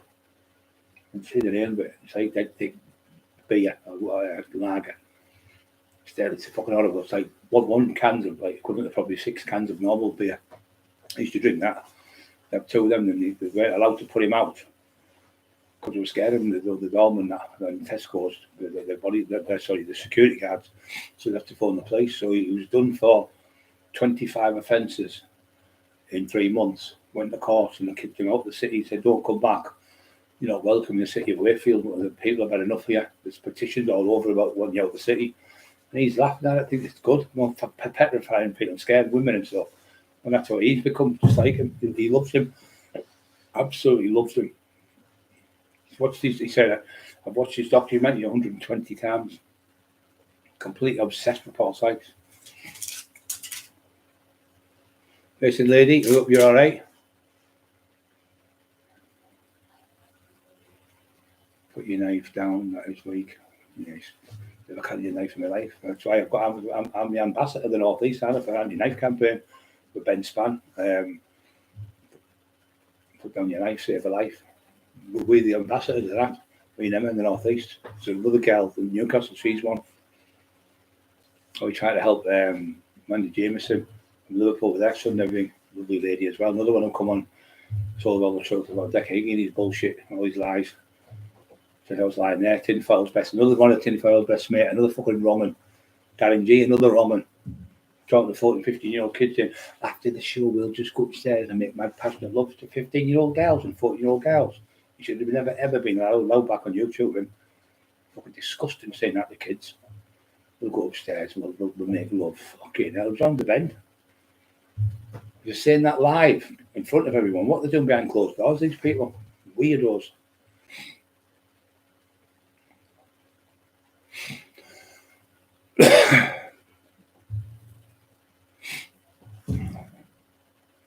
I was going to the week when I got a card and I never got one. Valentine's card. Somebody sent me a Valentine's card in the post. I said, "Where's mine?" It's fucking gutted. Fucking spending all that money on a card to imagine sending it. That was to sound scared as that. I'm scared of tinfoil. I'm frightened of it. It scares me, that. It really frightens me. Fucking hell. Imagine the Judy listening to that in the courtroom. But why are you scared of it? Because years ago I used to take it and I used to take the stuff and it reminded me of taking it again. That was his excuse to the police. Imagine the Judy, the judge, you having that fucking laugh. This man's been told not to say the word tinfoil because he's scared of it. How the fucking tinfoil is going to be a fear? Absolute mental. Couple's mental. Cleveland police are insane. Hey, shut up! Okay, now. Out the back, you know what it is? There'll be kids out the back. There's a family next door but one, and they've got like 4 kids. They're always kicking the ball against the fence, and he's bossy boots. He's busted about 25 of the balls, so they've got them big fucking Casey balls, big thick ones. He like bust it in 2 seconds. No, he's like, don't you go. Looks like he makes got nice face. So he does that with his mouth and his teeth, and you can see him in the dark shine like that with his teeth, and he'll laugh at me, go, that'll teach him throwing the ball over my garden, Dad. Fucking bust all the balls. Wolf's doing it now. He's busting the balls. Sound like that old man, don't they? Get down your own and I'll bust your ball. We were kids if you used to play football. The ball would go near the gate. If that ball comes over this fence and put the knife through it. They used to bust your ball, the old cunts. When you played a bit of football and they get playing gatey, you get peeled miserable, don't you? It's been a good night, right? It's flow tonight, hasn't it? If you can't say something nice about someone, I wouldn't say nothing. Last cup of tea for the day. Peter DeVox. Tea keeps you awake and all, you know, Pete. If you drink too much of it, it's pound for pound. There's more caffeine in tea than there is in coffee. People don't know that. They think, oh, it's only tea. But tea keeps you awake. It's full of caffeine. Our Bobby has 30 cups a day and three sugars in every cup. That's what, 90 sugars a day. Fucking hell, it's like it's like, I think it's about every 2 days, it's a £2 bag of sugar he goes to, or every 3 days. Karate, not party.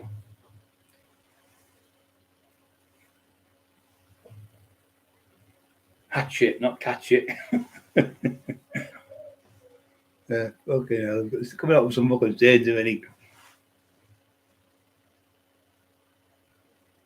Kick it, not lick it. He, proper people, not steeple. Got me fucking talking shite now.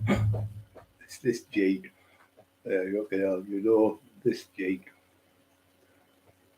I grew up told him when you asshole, didn't I? I said, fucking supposed to be sometime big gangster from Liverpool.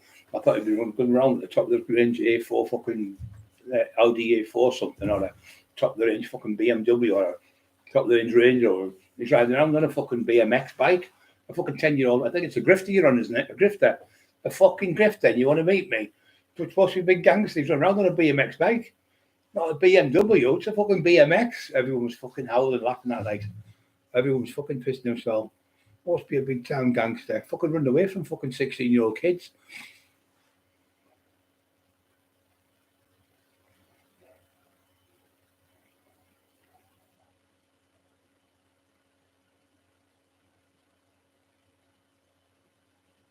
Oh yeah, she's right. Yeah, I think it's because the cops. I think what it does is can get you struck off your channel when you're talking about smoke and that. I think that's what Emma's worried about. Because she's seen a few other people talking about it, they've had the channels taken down because you're not even supposed to smoke on it or nothing now. That's why I don't get paid every time, because I swear and talk about things. As soon as you say a couple of swear words, they'll give you a yellow. It's just an excuse not to fucking pay you, innit, the scumbags. But if you've got green lights, you get adverts. You know what? You never get no adverts. You're very, very rare. You only get adverts in the ones when I talk about depression and stuff. But when I start talking about what to take, if I say go to the doctors and ask them, then it's okay. But if I tell them what to take, then I'm not a doctor. So they say, well, you're not a trained doctor. But I'm fucking better than these trained doctors. I fucking know more than most of them. They don't even fucking help people. You get 10 minutes in the fucking bed and they'll give you tablets to go away. Tony Granger's a good one to talk. He counsellor now. He is. Tony Granger, we used to go to church with him every week. We used to go to Newcastle once a week, and we used to go to the other church, the Lighthouse, I think it was called. One in Northallerton. Not Northallerton. Yeah, was it Northallerton? No, Northallerton. Yarm. Is it Yarm? Yarm, yeah, up Yarm way. Just past Yarm. Really posh. We're all fucking millionaires and things like that church. And all well-to-do, school teachers, barristers and all that stuff.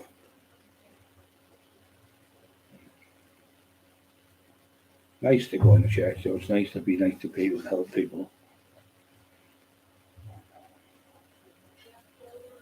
It's fucking nightmare rock climbing though. I remember there was a young lass, she was about 25, 22. All her fucking fingers were fucked with rock climbing, and all the fingers, all arthritis and knuckles and everything. But she climbed for England on the walls. I was in the gym in Shipton, I think it was called, near Leeds. I think it was Shipton. Was it Skipton or Shipton? Which one it was now. And I used to go to a gym there. It was a gym like where you can train in there. I used to take them on what happened was when I went to jail, I passed the courses, level 1, 2 and 3. And then I did the first aid. I got 99 out of 100 on that, so I passed that.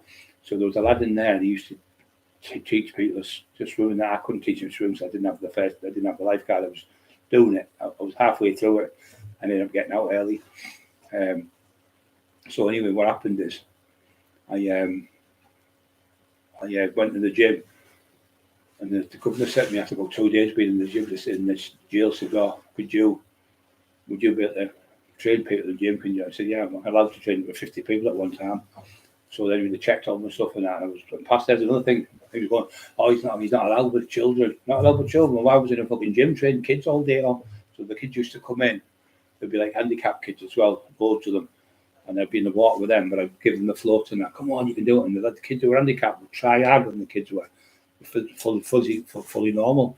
The kids who were like, got injuries and stuff, tried even harder. They were marvellous. You see the mums crying, thank you so much for what you've done today, because my son was loving that, or my daughter was loving that when you were teaching them to train. They were laughing and joking with them.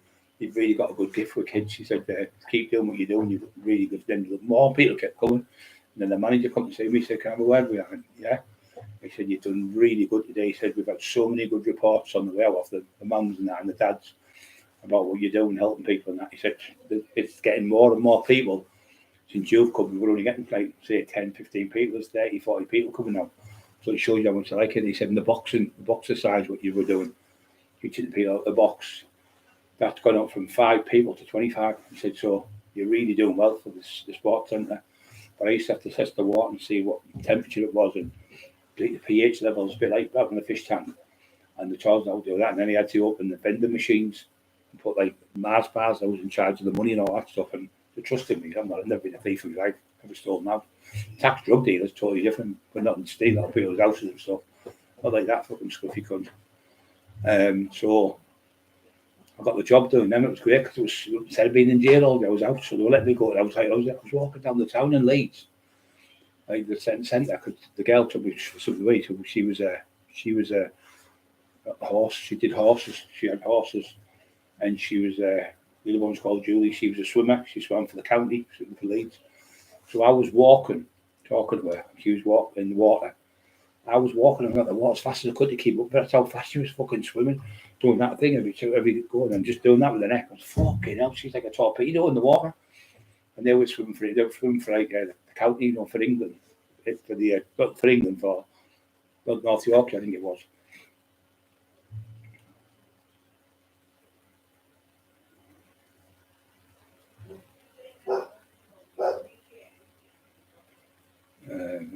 Hills.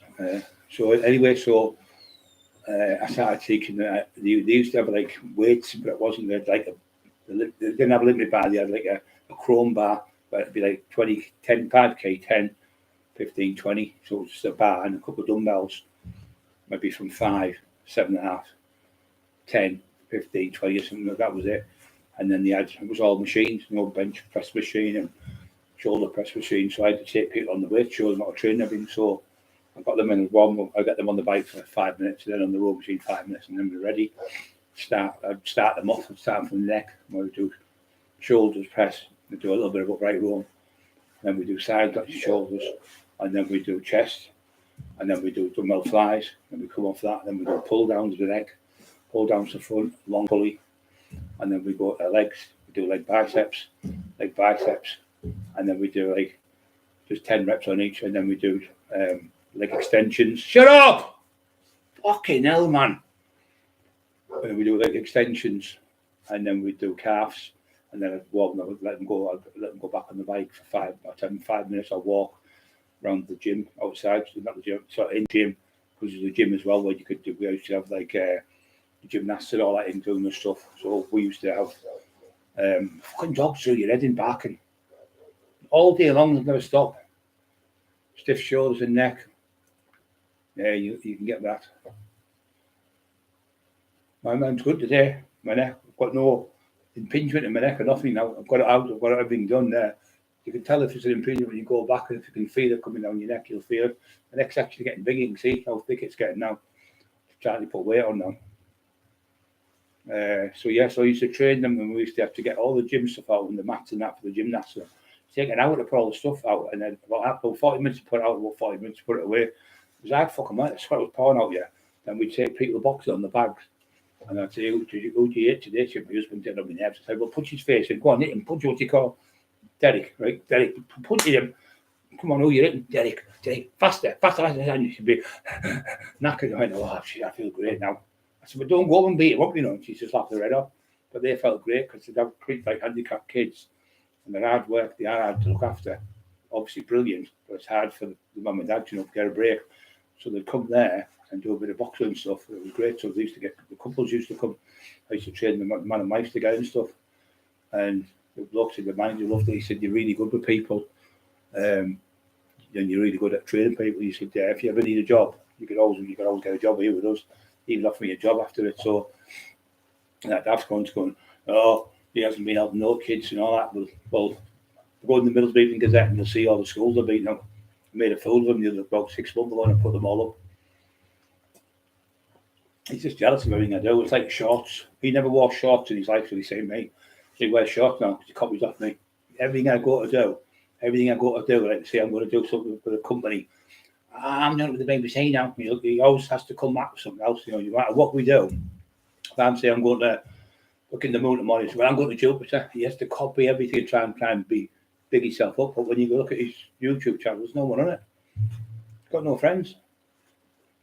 He can't do it because he can't stand in a pub without drugs in his system. He can't go anywhere without drugs because he's become a junkie. 4C Brian kickstart. Also. Right, I'm going to go because I've been on 2 hours, over 2 hours. I'm going to go and get some to eat. My wife's making me a nice chicken stir fry, I think, tonight. How much that I'm getting? Oh, fucking what's that? What is that? I hate these things. It's gone. It's gone now. There's that much stuff on the table, I can't move it all. So much stuff on this table, I can't fucking move. So I don't know what's gone now. She's got that many things on the table, man. Fucking hell. Just full of junk.